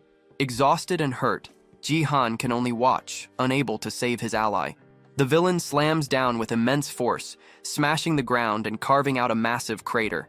He turns toward Jihan with a twisted grin, clearly enjoying the chaos. Gathering strength, he jumps again, aiming to crush the boy still on the ground. Elsewhere, Rhea shows her skill and quickly takes down another foe. At the same time, Jihan fails to evade and takes a crushing hit head-on. Rhea cries out in despair at the sight, even as blood runs from her wounds. Despite the pain, the white-haired boy refuses to give in. As he lies there, he recalls the moment he studied his own combat status. He knows his raw power is far below that of his two allies. Still, he stays down, aware that he has one last option left. With his face injured, he understands that against a human foe, he holds an edge. A screen appears before him, revealing his passive skill known as Physical Monster. His eyes glow as Jihan releases every bit of power he had kept hidden. This ability holds deadly strength when used against human enemies. Sensing the shift, the bandit leader freezes, caught off guard. When facing humans, all of Jihan's attributes surge by 200%. With this sudden boost, Jihan drives a devastating punch straight into the villain's face. Ria freezes in disbelief at her master's sudden rise in power. Even the giant Tar is left stunned, unable to speak at what he witnesses. From above, the white-haired boy stands over the bandit leader lying on the ground. Jihan believes he hears something crack from the enemy's neck under the force of the hit. Yet to his shock, the bandit leader slowly pushes himself up, acting as if nothing happened. Blood runs down the villain's face as he wears a mocking grin, repeating that there would be no third victory. The look in his eyes is unstable and twisted. Jihan feels despair creeping in, struggling to understand how such a monster can be beaten. The bandit leader suddenly grips Jihan's fist with crushing strength. The pressure is overwhelming, forcing the boy down to one knee without any chance to resist. Jihan braces himself with one hand on the ground, completely overpowered. With firm resolve, he tells himself that he cannot fall now. Still, the enemy seizes his head, preparing to end it. Using all his strength, the villain smashes Jihan's face into the ground without mercy. Jihan struggles, but the grip pins him down completely. Wearing a cruel smile, the bandit leader lifts Jihan's face so everyone can see. He wants his allies to witness the defeat of the village leader. The others watch in despair, crying out for their chief. Even Tar stands frozen in shock, unable to do anything to save his master. At that point, the Minotaur calls out toward Ria as she rushes in to save Jihan. Before she can reach him, one of the bandits raises a crossbow to block her path. An arrow strikes her leg, yet she keeps moving despite the injury. Gritting through the pain, she forces herself forward, focused only on helping her master. Jihan notices her approach and feels a surge of concern for her safety. With his face pressed against the ground, he desperately tries to warn her of the danger. The bandit leader, convinced time has run out for them, announces that the end has come. He raises his voice to the field, making sure everyone hears what he has to say. With clear satisfaction, he declares the conflict finished and claims total victory. To seal it, he gives a final command to his men to burn everything down. Pinned and helpless, Jihan can do nothing but watch in horror. The henchmen carry out the order, hurling flaming torches into the village. Fire quickly spreads through the crops and stored harvest. Nearby haystacks ignite almost at once. The flames reflect in Jihan's eyes as despair fully takes hold of him. Not long after, one of the village homes is completely swallowed by fire. A bunny girl cries out in panic as the blaze spreads unchecked. With chaos everywhere, the villagers start fleeing to escape the flames. The bandits enjoy the destruction, tossing more torches without restraint. Two residents stand frozen, watching the fire with no hope left. The villain makes it clear that war was never as simple as Jihan believed. He reinforces the truth that the losing side always loses everything. Elsewhere, several bandits mockingly bind a child from the Tar race. The giant is forced to watch as friends and family are taken one by one. Amid the disorder, a rabbit girl tries to help a friend injured earlier in the fight. The villain makes it known that Jihan's base, along with everything he built, will be wiped out. With a hand tightening around Jihan's neck, he continues to mock his defeat. He then lifts the boy off the ground, making it clear that even his life will be taken. Even wounded, Ria witnesses everything, powerless and overwhelmed. Jihan struggles to break free, but the grip on his throat is far too strong. The bandit leader questions whether the boy still refuses to surrender, treating the battle as finished. Jihan, however, refuses to yield, holding on to the belief that he cannot lose. In that moment, a brief memory surfaces. He recalls a woman smiling gently at him. He remembers her wish for her son to form bonds and befriend a girl. He remembers his goal of returning to that time and destroying the human faction. Driven by that memory, he forces out his resolve, declaring that he will not stop until his ultimate goal is reached. With everything he has left, the white-haired boy unleashes his determination, refusing to give up. This sudden willpower leaves his allies stunned. The giant and the fox girl look toward him with renewed hope in their eyes. The villain reacts only with laughter, questioning what refusal alone could change. He makes it clear that Jihan's part in the war is finished. Pressing a dagger to the boy's neck, he signals that this is the true end. At that instant, a bright full moon shines directly into Ria's eyes. The bandit leader still holds Jihan in the air, ready to strike the last blow. Then, without warning, a blood-soaked hand slowly lifts from the ground, rising as if reaching out for help. The enemy leader freezes, his body locked in place as confusion takes over. At the same moment, Ria's hand begins to change, sharp claws forming at her fingertips. The white-haired boy turns his attention to her, sensing that something about her has shifted. He recalls how strange it always felt that others awakened through mana, while Ria never did. No matter how much mana she held, her power never surfaced. Even when facing death, she had never shown this form. In that instant, Jihan finally understands. Her race's awakening carried a strict limit.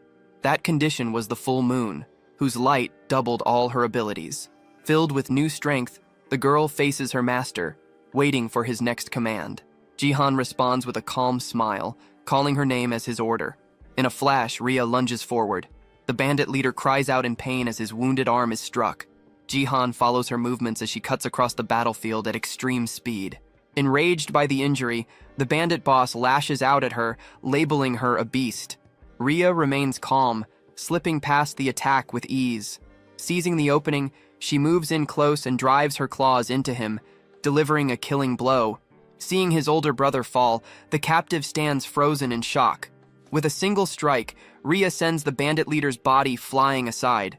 Cold-eyed, she turns to the prisoner and shuts him down without mercy. The remaining bandits fall silent as they witness how easily their leader was defeated. With his fall, the buff fades, and their borrowed strength drains away. At the same time, the fires continue to spread, tearing through what remains of the village. Jihan watches the flames, fully aware that the night will bring another shift. A system message appears, warning that monsters gain a 20% boost after nightfall. A confident smile appears on Jihan's face. This was the moment he had been waiting for. As darkness settles, a red aura ignites around all of Jihan's allies.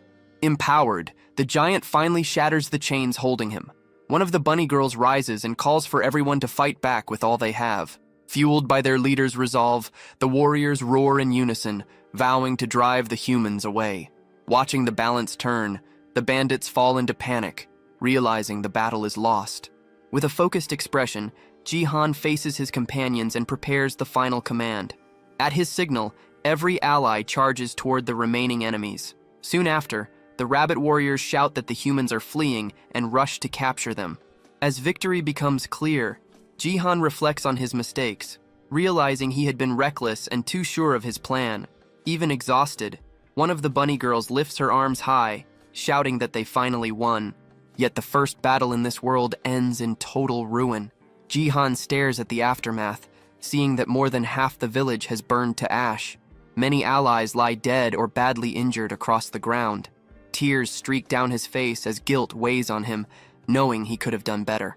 At that moment, the fox girl steps closer, making it clear that he does not have to bear everything alone. Ria stays by his side and comforts him, reminding him that everyone's strength works in different ways. She recalls that even when facing a clear disadvantage, he kept fighting with everything he had. Even after losing, the white-haired boy never once thought about abandoning the fight.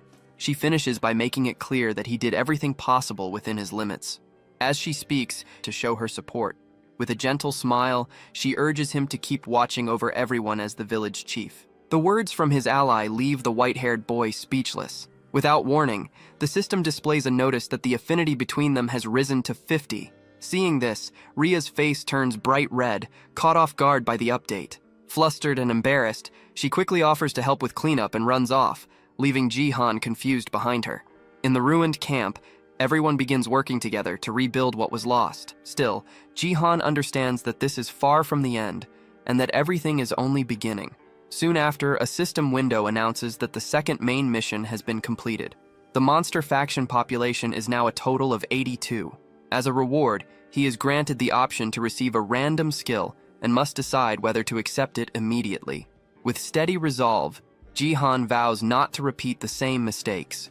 He chooses to accept the reward and learns the weapon refinement skill. Several days pass and the village slowly takes shape again through everyone's effort. While working, Jihan hears Ria calling out to him from the roof of one of the houses. He tosses a snack in her direction to pull her attention back. Smiling, she catches it mid-air and insists that her master should eat first. Jihan accepts the food, pleased at first, but his expression shifts when he realizes it is carrots again. Ria explains that although the carrot fields burned, the stored food remained untouched. Confused, Jihan wonders why they are eating vegetables when they belong to the fox race. With a gloomy look, he concludes that everyone has been forced into vegetarian life. He then changes the topic and checks on her injured leg. Rhea assures him that she can walk again and plans to help with reconstruction as well. Jihan notes just how impressive their vitality and recovery truly are. Because of this, the village is rebuilt at a fast pace, and 2 weeks pass since the battle. During that time, funerals are held for all who lost their lives, excluding those who fled. The 55 captured bandits are brought to trial. Most villagers demand quick revenge for their fallen comrades. However, taking the lives of unarmed captives is not an easy choice. After long arguments and heavy debate, a final decision is reached. To everyone's surprise, the prisoners are released. Even so, they are not set free without consequence. Before sending them off by boat, a note is left identifying them as members of the Scream Spike Gang. Jihan explains that the sea is filled with dangerous monsters. If fate allows, they may reach the kingdom and face the punishment they deserve. Afterward, the white-haired boy reveals an important discovery. He learns that the bandits were searching for a specific item their leader desperately wanted. By chance, the house of one of his allies survived the fire. Curious about the object, Jihan decides to activate the Eye of the Ruler to investigate further. Using his vision, he quickly identifies the objects as enhancement stones of different ranks. His attention then locks onto a green stone glowing softly on one of the tables. To his surprise, the system identifies it as a B-rank enhancement stone. The white-haired boy cannot help but wonder what these stones are and why they ended up inside his ally's home. Before he can think further, a large bag suddenly drops from the ceiling, landing right in front of them. When he opens it, shock hits him as he sees it packed full of enhancement stones. Left without words, he questions what kind of luck could cause something like this. At that moment, a realization strikes, and his gaze slowly moves upward. What he sees leaves him stunned. The ceiling is covered with bags identical to the one that fell. The sight overwhelms him as he tries to understand how such fortune could exist. His surprise quickly turns into panic as a troubling thought crosses his mind. His eyes widen while staring at the ceiling, unable to believe how many bags hang there. Each one is filled with countless shining enhancement stones. Excitement flashes in his eyes as he understands just how valuable this hoard is. Soon after, he learns the reason behind it. Fox beast folk are naturally attracted to shiny objects like these stones. They see them as symbols of good fortune and often hide them inside their homes. The bandits must have known this tradition, which explains why they attacked the village. The truth hits him hard. This hidden treasure was the cause of the destruction. Even after others tried to comfort her, the fox girl Rhea blamed herself. Consumed by guilt, she attempted to throw all the stones into the sea. He rushed in and stopped her, grabbing her arm before she could do it. He makes it clear that she was not at fault. The blame lies with those who desired the stones. His words reach her deeply, and her eyes fill with tears as she looks at him. At that moment, a system message appears, showing her affinity with him jumping to 60. He decides the dangerous treasure must be kept under control. Rhea quietly agrees with that choice. The recent battle and this discovery harden his resolve. He comes to understand an important truth. Looking at their new resources, he knows that everyone must grow far stronger. As the sun sinks toward the horizon, he asks Rhea where the bandits' weapons were stored. Soon, the two of them arrive at the warehouse, ready to put his plan into motion. He prepares to test his newly learned weapon refinement skill using the seized equipment. Holding a dagger in one hand and an enhancement stone in the other, he steels himself. With calm focus, he activates the weapon refinement skill on the blade. A sudden burst of bright red light erupts from the warehouse, visible throughout the village. Moments later, the process ends, and the blue stone in his hand breaks apart. Rhea reacts in shock at the shattered stone, but he merely smirks, knowing it worked. A system window confirms a successful enhancement, showing a 70% success rate for C-rank items. He then turns his attention to a B-rank dagger known as Scream Spike. Its success rate is much lower, sitting at 50.5%. Gripping the dagger alongside a green stone, he prepares to enhance it for real. Outside, a rabbit girl carrying carrots notices strange flashes coming from the warehouse. Light continues to spill out, lighting up the entire village. He works through the night without pause, as red flashes keep bursting from the building. One weapon after another is refined, while the glowing light pours endlessly into the darkness. By the next morning, 2 villagers approach the warehouse out of curiosity, wondering what their village chief has been doing inside for so long. Rhea also wakes up with a wide yawn, confused about why he is still locked in the warehouse. She walks in and finds him seated on the floor, surrounded by dust from more than 2,000 shattered stones. Rhea immediately recalls that he was supposed to throw the stones into the sea, not use every single one of them. Anger flares as she realizes what he did. Furious over her destroyed lucky treasures, she grabs his head in frustration and shakes him. In the middle of it, he quickly stops her and explains that the enhancement was successful. Nearby lies a green glowing dagger, its power raised to +10. He makes it clear that it took 10 stones to fully upgrade the weapon, with every attempt succeeding. He then gestures to a massive pile of glowing weapons around him, all successfully enhanced due to their low rank.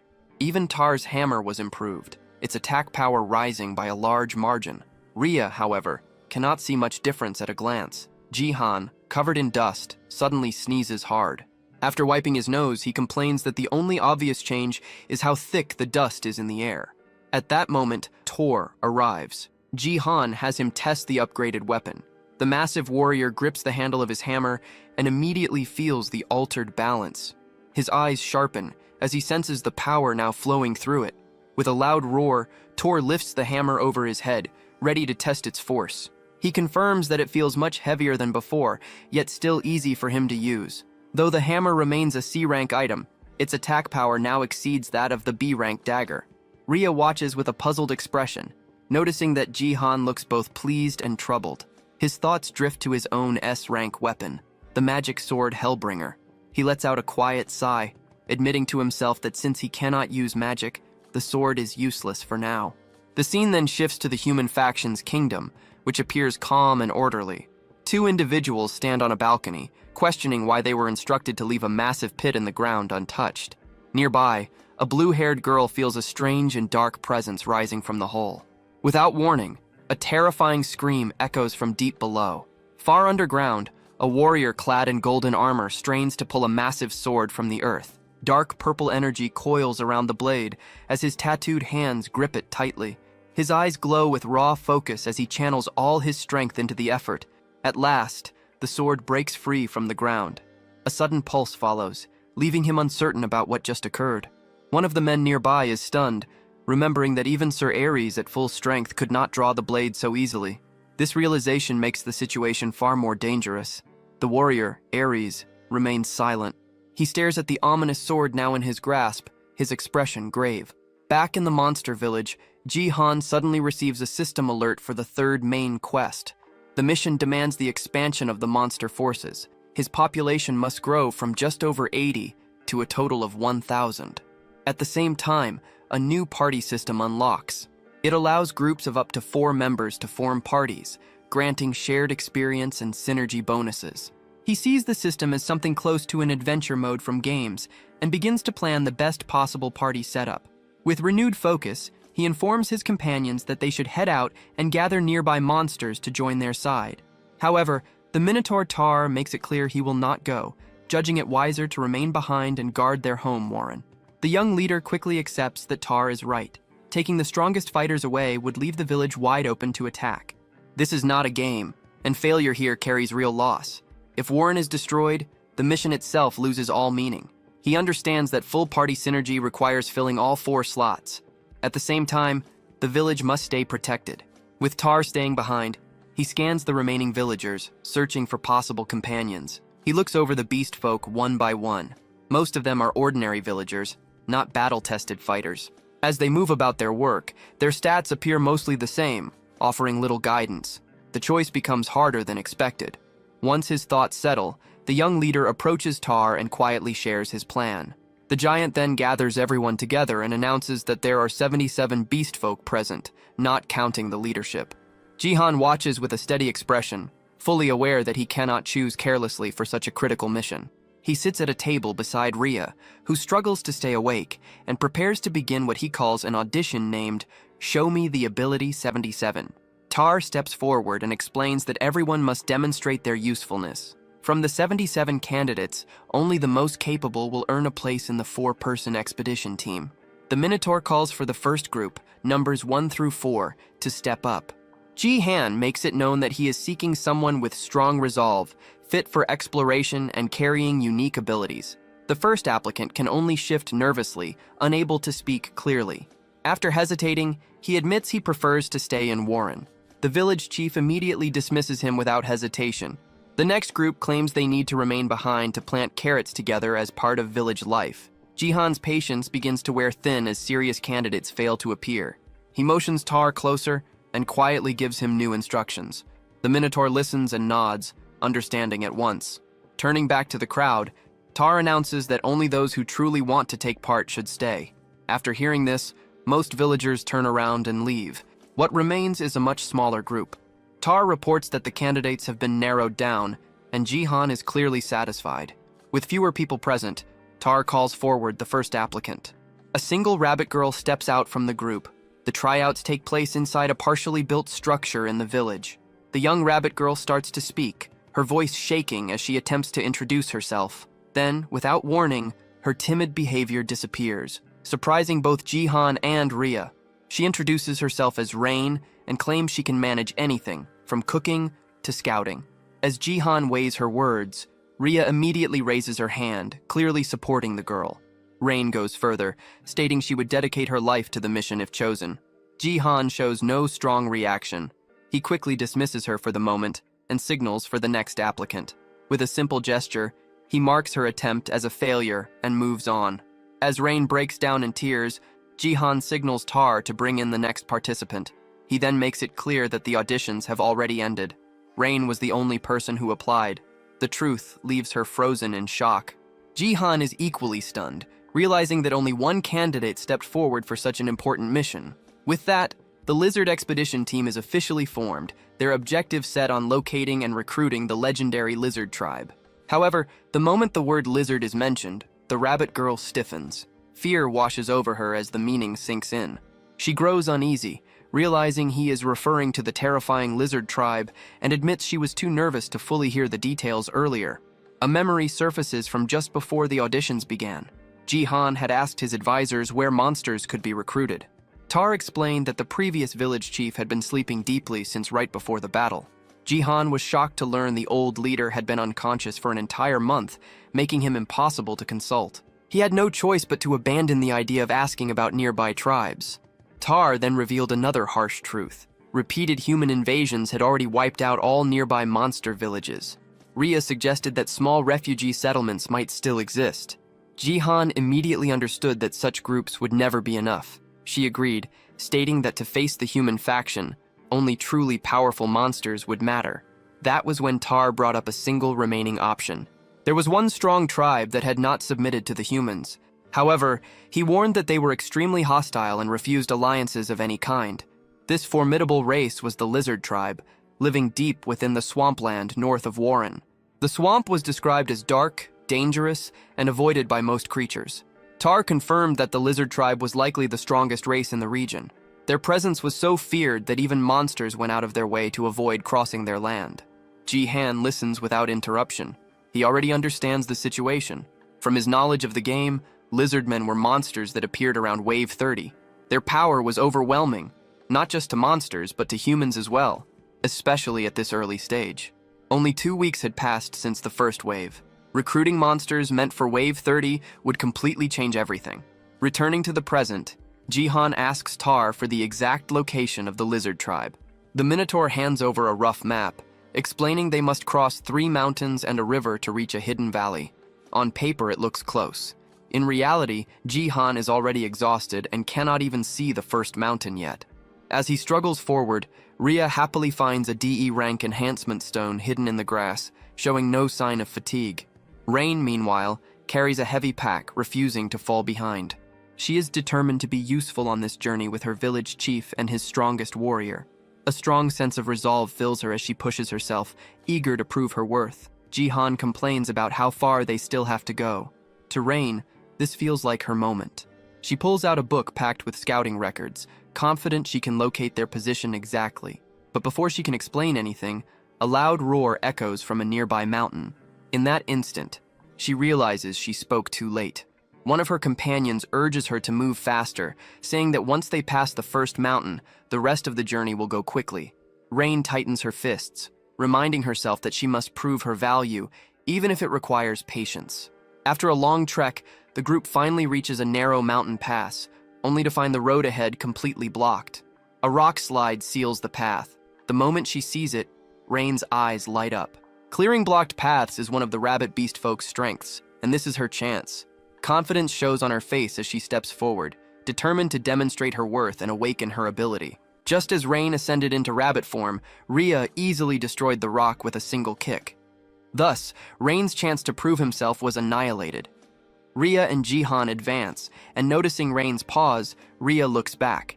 She sees Rain transformed and questions the reason. Rain replies that it was an accident. Jihan dismisses the issue and tells her to move on with them.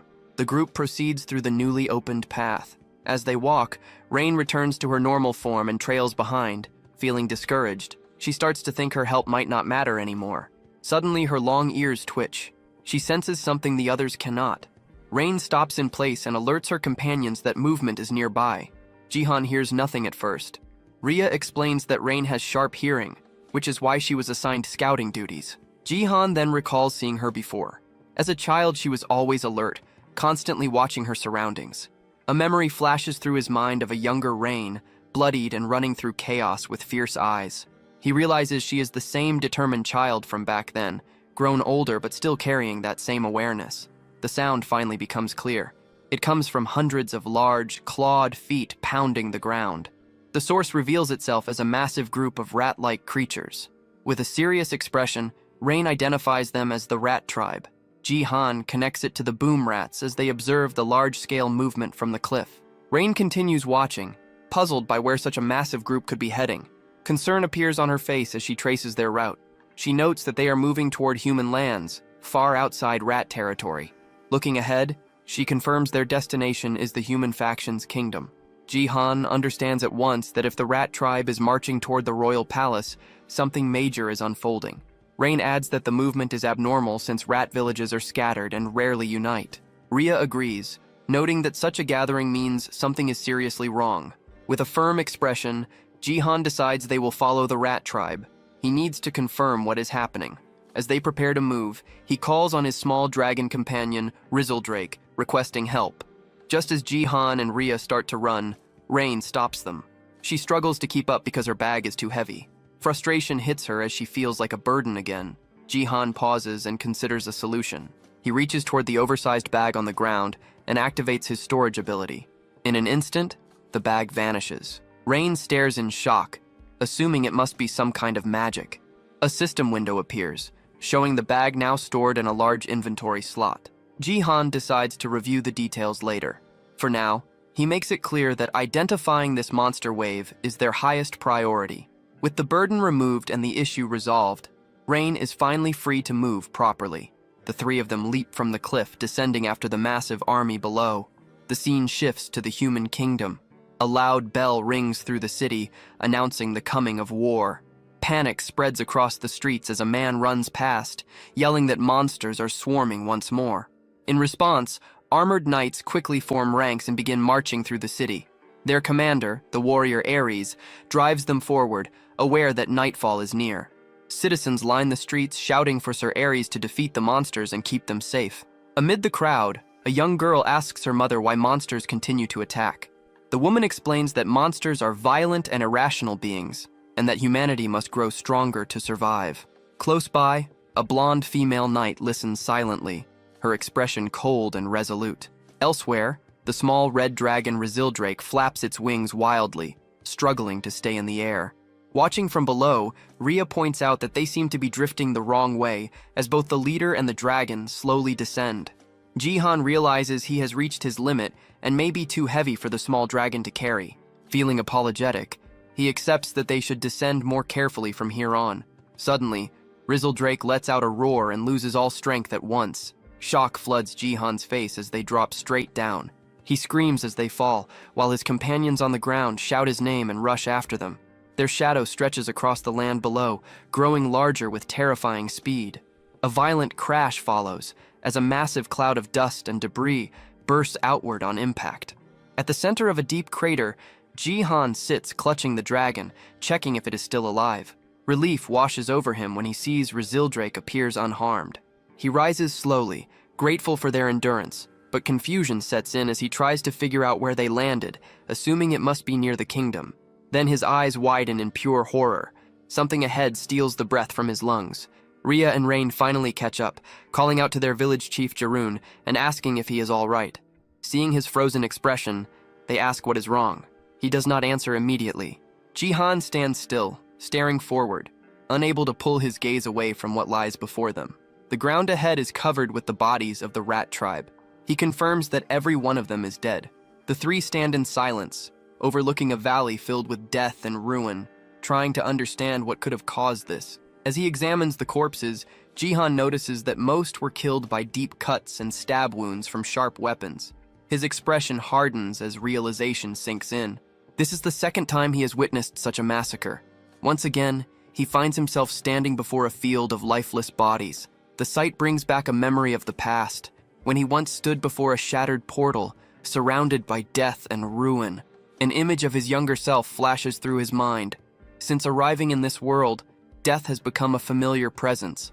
Back in the present, he finds it strange that the scene stirs no emotion in him, as if this kind of horror has always been normal. Rain covers her mouth in shock, recalling that she heard footsteps running from another direction only moments earlier. Without warning, a weak cough breaks the silence. The group quickly notices a lone survivor lying among the corpses. Jihan immediately signals Rain to bring her herbs. She responds at once as they hurry toward the injured figure. Kneeling down, she applies a healing salve to the wound. The rat creature offers a faint thanks, barely able to speak. Rain presses for an explanation, but the survivor hesitates, still shaken. Everyone gathers around him, waiting quietly as he stares at them with terror in his eyes. A memory grips the survivor. He recalls the face of a human warrior, a terrifying man marked by a single glowing blue eye. Trembling, he manages to say the word humans before his body locks up in rage and grief. Suddenly he screams in agony and lunges toward Rhea, accusing humans of slaughtering his people. Rhea stops him with ease, restraining him before he can strike. She forces him to look closely at them and settle down.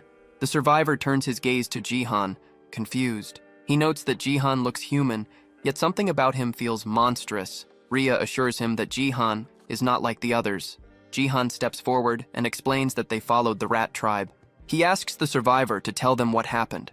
With a serious look, he waits for the answer. The rat creature lowers his head and recalls how they were attacked by humans in armor. They were knights from the human kingdom. Hearing this, Jihan's eyes narrow as the weight of the truth settles in. A memory unfolds, showing the rat tribe facing rows of knights. The attack came without warning. The survivor remembers their leader giving an order, but his words are drowned out by screams and steel clashing. The scene turns brutal. Knights tear through the rat tribe without mercy. The rats are cut down one after another, unable to fight back. As his story ends, the survivor explains that the humans killed them all for no reason. Jihan and the others are left shaken. The vision shifts again. A rat messenger races through the darkening sky, flying with urgency. He lands roughly before the rat leader and delivers his report. 8 villages have already been wiped out by humans, his eyes burning with fury. The rat chief explodes in rage, questioning what crime his people committed to deserve this. He declares that they cannot endure it any longer. At the same time, atop the walls of the human kingdom, a commander orders the archers into position. Ares stands prepared beside the female knight. Together, they provoke the approaching monsters, daring them to come closer. The rat leader swells with rage, vowing revenge for every fallen comrade. A massive force of monsters from many tribes roars in response. United by fury and despair, the horde surges forward, charging straight toward the gates of the human fortress. Back in the present, the survivor explains that he was able to figure out the human's motive by observing one specific man. This knight wore a ring on his lip and carried a look filled with hatred. Through him, the true reason behind the massacre becomes clear. The survivor remembers that knight walking calmly across the battlefield, paying no attention to the chaos or the dying around him. All the killing happened for one simple reason. He bent down and picked up a small purple stone from the ground. Jihan's expression hardens the moment he understands what it was, an A-rank enhancement stone. As night falls over the human kingdom, the sky sinks into a dark, heavy blue. The female knight watches the horizon and notes that the sun has fully set. This marks the start of the battle. The rat army's eyes ignite with purple light as darkness strengthens them. A system notice explains the change. All their stats increase by 30%, but their ability to think clearly disappears. From the castle walls, the human commander gives the order. Archers unleash a massive wave of arrows, blackening the sky as they fall toward the charging monsters. The arrows strike deep, piercing rat after rat. Even so, driven by rage and empowered by night, the horde keeps moving forward. The commander then shifts tactics and orders the archers to focus on the monster at the front. A warrior steps forward on the wall, raising a shining golden sword. He prepares a skill and releases a vast wall of fire. Flames surge outward, cutting off the monster's path. The rat leader stares into the fire, purple eyes glowing, showing no fear as the attack reflects back at him. Back in the present, the survivor completes his account. He explains that he used what little strength remained to confront the humans. A memory plays out of him standing weakly before the knights, begging them to stop the slaughter. He remembers clenching his teeth, forcing himself to show resistance despite pain and fear. The human knight simply turned away. He left without a second glance, abandoning the dying rats as if they were worthless. The survivor realizes that once the humans obtained what they wanted, the rest no longer mattered. Jihan listens without speaking. He feels no rage, only understanding. To him, this is simply how the world operates. His mind drifts back to his school days. He remembers being bullied, surrounded by classmates who only cared about using his father's influence for their own benefit. They pressured him, questioning why they had ever treated him kindly if he could not give them anything in return. He recalls how everyone was always measuring profit and loss, pretending not to see the truth. That lonely realization still lingers deep in his mind. From it, he learned one thing clearly. Humans will always put their own interests first, no matter the cost. On the battlefield, the human commander orders his archers to kill everything in sight as arrows continue to fall. Amid the fire and steel, one rat warrior pushes ahead with unbroken resolve.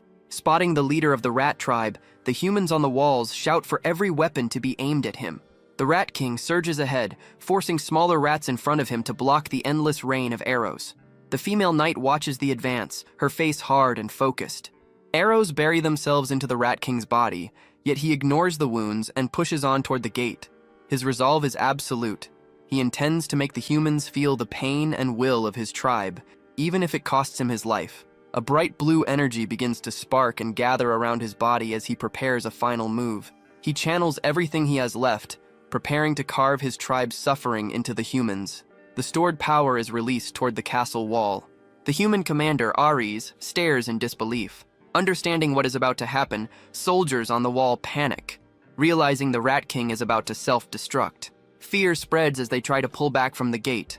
The blue energy swells, seconds away from wiping out everything nearby. With his final breath, the Rat King dedicates his life to peace, a desperate sacrifice for his people. At that moment, the female knight draws her blade. She prepares her own skill and strikes.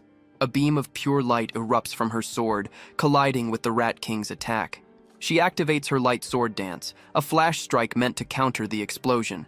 The Rat King's eye twitches. In his final moments, he realizes with bitter clarity that his sacrifice will change nothing. A massive blast erupts at the castle gate, sending a shockwave across the battlefield.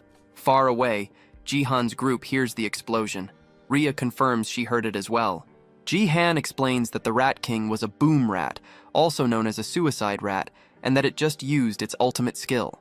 The lone survivor watches in heavy silence, knowing the battle is over and his people are gone. Jihan reflects on his knowledge from the game. By the 6th wave, boom rats were nothing more than minor threats to a single S-rank knight. Even if the self-destruction had fully succeeded, it would have only damaged the outer walls. The sacrifice was pointless. He wonders if the rats knew they would die and still chose to fight, simply to show the humans their pain and resolve. His teeth grind as he remembers that many of those killed were women and children who never fought at all. Jihan recalls Tar explaining why there were no strong male beast folk left in their village. The men had marched toward the human kingdom, swearing revenge, and never came back. Their families were left behind. Only now does Jihan fully understand. The monster attacks were not meaningless chaos. They were a direct result of human greed. A memory surfaces of the king telling him not to worry and to simply follow orders. Jihan clenches his fist, realizing that accepting that offer would have made him part of the same problem. He lets out a slow breath, feeling calm about his choice, even though his faction has changed. He knows he is still human. Like anyone else, he moves for his own reasons.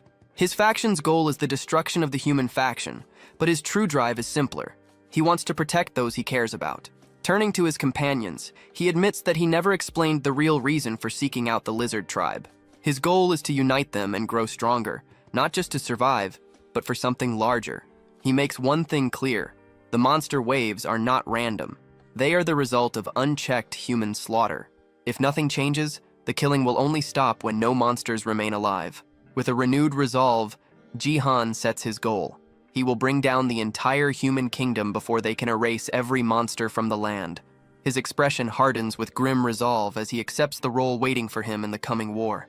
He looks over his companions and makes it clear that reaching this goal will require their strength. The barren land around them reflects the recent tragedy, a harsh reminder of what is at stake. He explains that the path ahead will not be easy, but destroying the human faction is the only way they can survive. Ria answers first, making it clear she always sensed that his hostility toward humans matched her own. She recalls the fight against the bandit leader, remembering how he refused to give in even when defeat seemed certain. Ria follows, stating that a small village alone will never be enough. She agrees that to challenge the human faction, they must unite powerful monsters like the lizard tribe. Rain then steps forward. She speaks of Warren, where everyone watched their families die at the hands of humans. Memories of chaos and blood flood back as she recalls friends falling before her eyes. A brief vision shows a rabbit beast folk holding an injured companion as flames consume their village. Looking at the dead rat creature nearby, Rain admits they were powerless against the human attacks. Still, she recognizes that he led them to victory against the bandits and protected their home. Ria moves closer, fixing him with a firm and serious stare. She states that if tearing down the human kingdom is the only way to bring peace, she will follow him without hesitation. Ji-han is caught off guard by her loyalty and deeply moved, quietly calling her name. Rain raises her hand next, eager to offer her support. She announces she will help as well, flexing her arm with forced confidence and a determined smile. She reveals that her parents died shielding her and her brother from humans. With sadness, she adds that her brother has since passed, joining them. Her fists tighten as she admits she once believed it was hopeless, knowing her race was seen as weak and fragile. She recalls the moment he struck down the bandit leader, a scene that filled her with a sense of justice. Seeing him fight back gave her hope, and from that moment she chose to follow him. She lets out a nervous laugh, admitting she may not be very useful, but she is determined to do her best.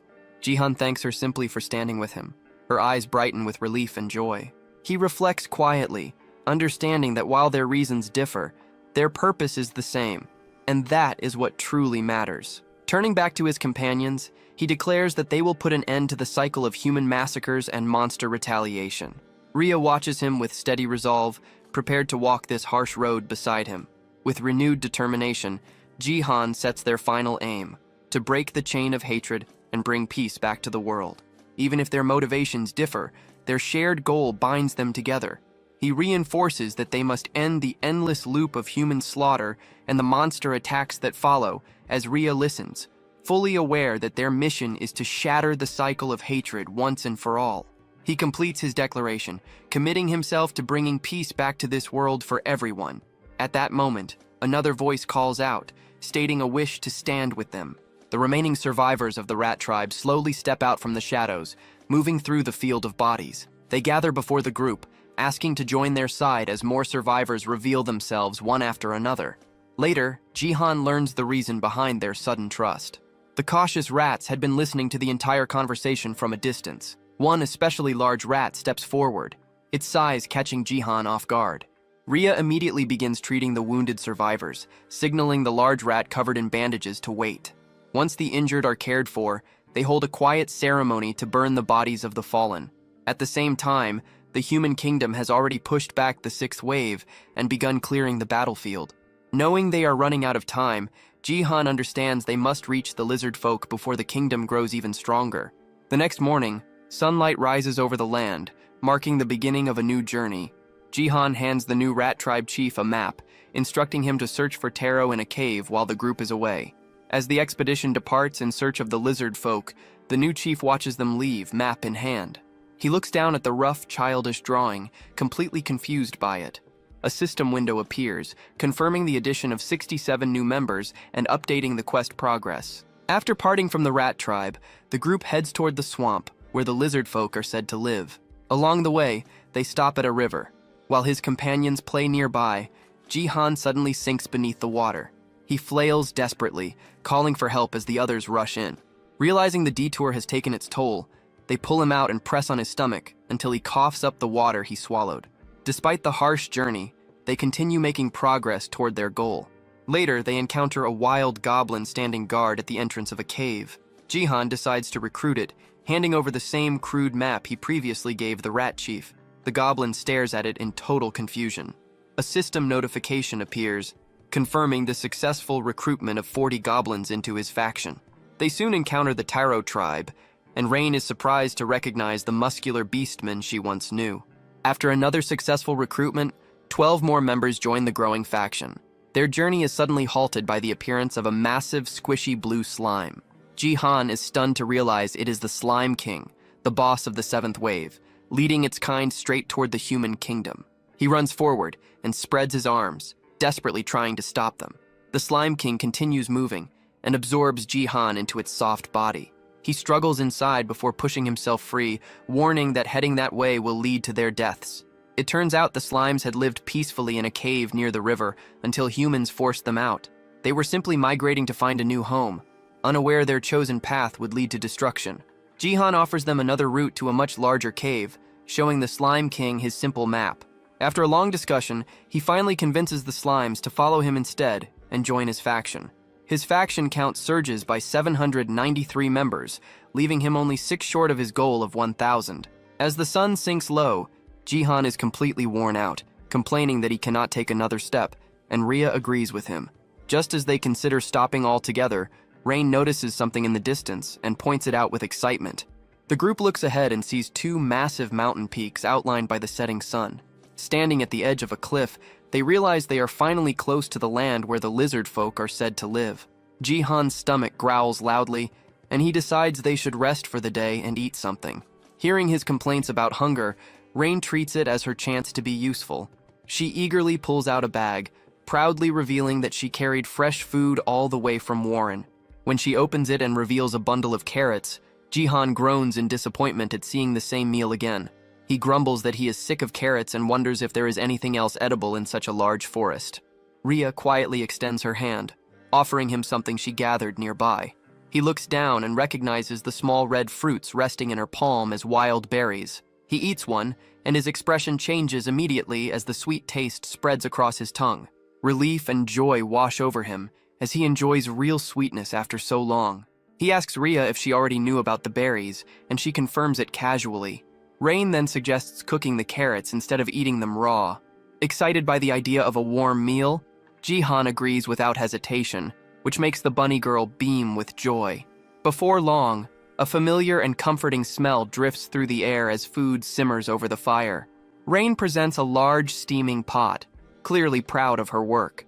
Jihan is shocked to recognize the dish as soybean paste soup, and both he and Ria find it surprisingly delicious. Curious, he asks where she got the soybean paste. She explains that cooking is her hobby and that she made it herself. Suddenly, Jihan calls out to Rain after noticing something strange.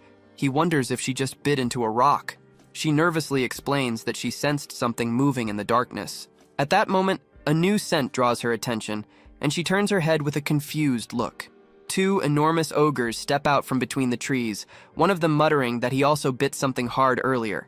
Rain finally notices the towering figures behind her and lets out a scream in terror. She shuts her eyes and braces as one massive green hand reaches down toward her. Instead of attacking, the ogre ignores her completely and bends down to pick up one of the carrots lying on the ground. Jihan watches closely and notices that both ogres are covered in scars and fresh wounds. He realizes they were drawn in by the smell of food, not looking for a fight. One of the ogres stares at the soup pot, sniffing the air with open curiosity. Trying to gather her courage, the bunny girl lightly pushes against the giant's leg to get its attention.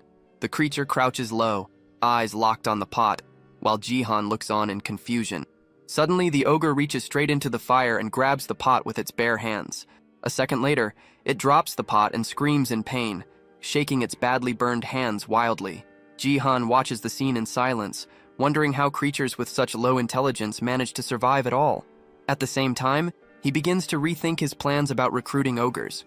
As the creatures bend down and start eating the spilled soup, Jihan lets out a tired sigh, worried this unexpected stop will slow them down. Deciding to judge them properly, he activates a skill, and a purple mark glows inside his eye. The result shocks him. Both ogres are high-level B-class monsters, far more dangerous than they appear. Showing surprising strength, one ogre casually lifts the still hot pot again, ignoring the heat completely. Unnoticed by the group, a hooded figure observes everything from within the forest shadows. The ogre's sudden scream startles the watcher, causing the figure to drop a basket filled with apples. Jihan moves to speak, attempting to recruit the ogres into his expanding faction. Before he can finish, Rhea suddenly grabs his arm, her expression tense as she senses danger.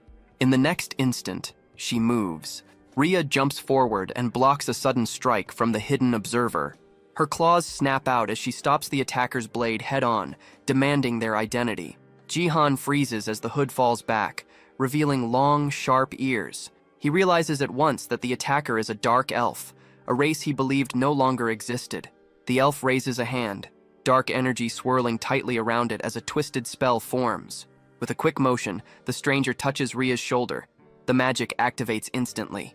Darkbind surges through her body, locking her in place. Rhea cries out in rage, struggling, but her body refuses to respond. The dark elf lunges forward, sword aimed straight at the now defenseless Jihan. He shouts Rhea's name, panic clear on his face as the blade closes in. Without hesitation, he activates his abyss slot. Purple energy wraps around his hand, forming a blade just in time. He blocks the strike, steel and energy colliding in a spray of sparks. The elf recoils slightly, stunned by the weapon. An overwhelming magical force radiates from Jihan's blade. Jihan tries to understand why they are under attack, but the elf throws the same question back at him. The response leaves him completely lost. The dark elf tightens their grip and moves again. Their weapons clash once more as the fight turns serious. Jihan struggles to keep up, the elf's skill and raw power pushing him hard. The elf blocks his strike cleanly, their swords locking together. With brute force, the attacker breaks the bind and lifts their sword again. Jihan recognizes the posture instantly and prepares himself. A wave of dark energy erupts. Dark slash tears forward, ripping through trees and ground alike. Jihan barely avoids it. The attack crashes behind him, splitting the earth open in a violent explosion. He turns just in time to see the deep lie in the ground left behind. Breathing heavily, Jihan steadies himself, weapon ready. Across from him, the dark elf stands with blood running down their face. The elf is clearly shocked he survived the attack, but quickly suppresses the reaction. Jihan again demands an explanation. This time, the elf accuses them of harming the ogres. The claim leaves Jihan stunned. He struggles to understand what the elf means. Then he remembers the wounds covering the ogres' bodies when they first appeared. The dark elf points sharply at one ogre, demanding an answer for its burned hands and earlier scream. Jihan hurriedly tries to explain that the ogre burned itself by grabbing the hot pot. The explanation only makes things worse. The elf twists his words, fury rising, and brands him a liar. Desperate to clear up the misunderstanding, Jihan turns to the ogre and seeks confirmation. He asks the creature directly whether his group caused those injuries, and the ogre denies it. Jihan then faces the elf again, presenting the ogre's response as proof they were innocent. The elf remains unconvinced, and questions the ogre once more, asking if Jihan's group was responsible for the harm. The elf accuses Jihan of taking advantage of the ogre's low intelligence, refusing to accept his explanation.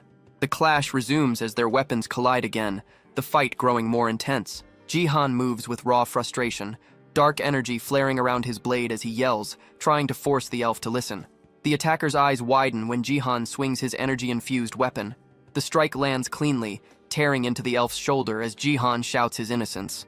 A strange sensation spreads through him, and he realizes the blow was a critical hit. Blood splashes onto the grass, confirming how deep the wound is. The elf staggers back, gripping the injured shoulder and admitting the attack carried unexpected power. From the side, Rhea watches while still bound, straining against the magic holding her in place. She senses the spell weakening, and knows her chance to break free is close.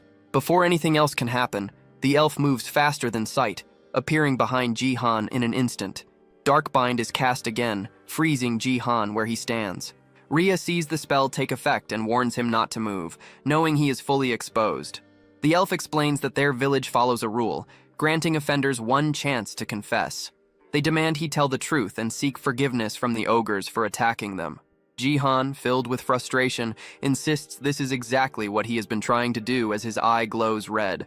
The elf hesitates, startled by the sudden and threatening change in Jihan. Breaking through the paralysis, Jihan lunges forward, declaring his innocence one last time. He strikes the elf down, and one of the ogres calls out the attacker's name, Leo. Leo collapses on the ground, admitting they lowered their guard and never expected resistance. Staring up at Jihan, Leo begins to wonder if this human might actually be stronger. Grinding his teeth, the elf is left stunned and furious by the unexpected defeat. At that moment, Rhea finally breaks free of the binding magic. She grabs the elf from behind and locks him in a chokehold, warning him not to make sudden moves. Jihan recalls that the dark elf's binding skill has a perfect success rate on lower-grade targets. However, he also knows its effectiveness drops sharply against equal or higher grades. This is why he checked his own stats when he first entered this world. His attributes were heavily focused on critical rate and critical damage, an unusual build. More importantly, his status window showed no grade at all. He concluded that this meant his grade was at least A rank, possibly higher. That explained everything. It placed him on the same level as the A rank elf and clarified why the second binding spell failed. With the immediate danger resolved, Rain looks toward her leader. Rain looks to her leader, asking what they should do next. Rhea keeps her claws firmly pressed against Leo's neck, making sure he cannot move. Leo's thoughts drift back to the day he left his home, swearing he would return as a great warrior. Now, lying restrained, he feels nothing but failure. Jihan steps closer and calmly signals Rhea to let the captive go. He reaches out and places a steady hand on Leo's shoulder, urging him to trust him. Meeting the elf's gaze, he extends his hand and once again makes it clear that his group did not harm the ogres. He then offers his help, promising to uncover who actually attacked Leo's people. At that moment, a system message appears, showing that their relationship has improved. Suddenly, a voice echoes from the darkness, announcing that it has finally found them. Jihan turns his head, focusing on the unseen presence. A knight clad in dark armor steps out from the forest, his blue eyes glowing coldly. With a cruel expression, the man mocks the ogres and warns that escape is pointless. Jihan's eyes widen in instant recognition as he notices the silver ring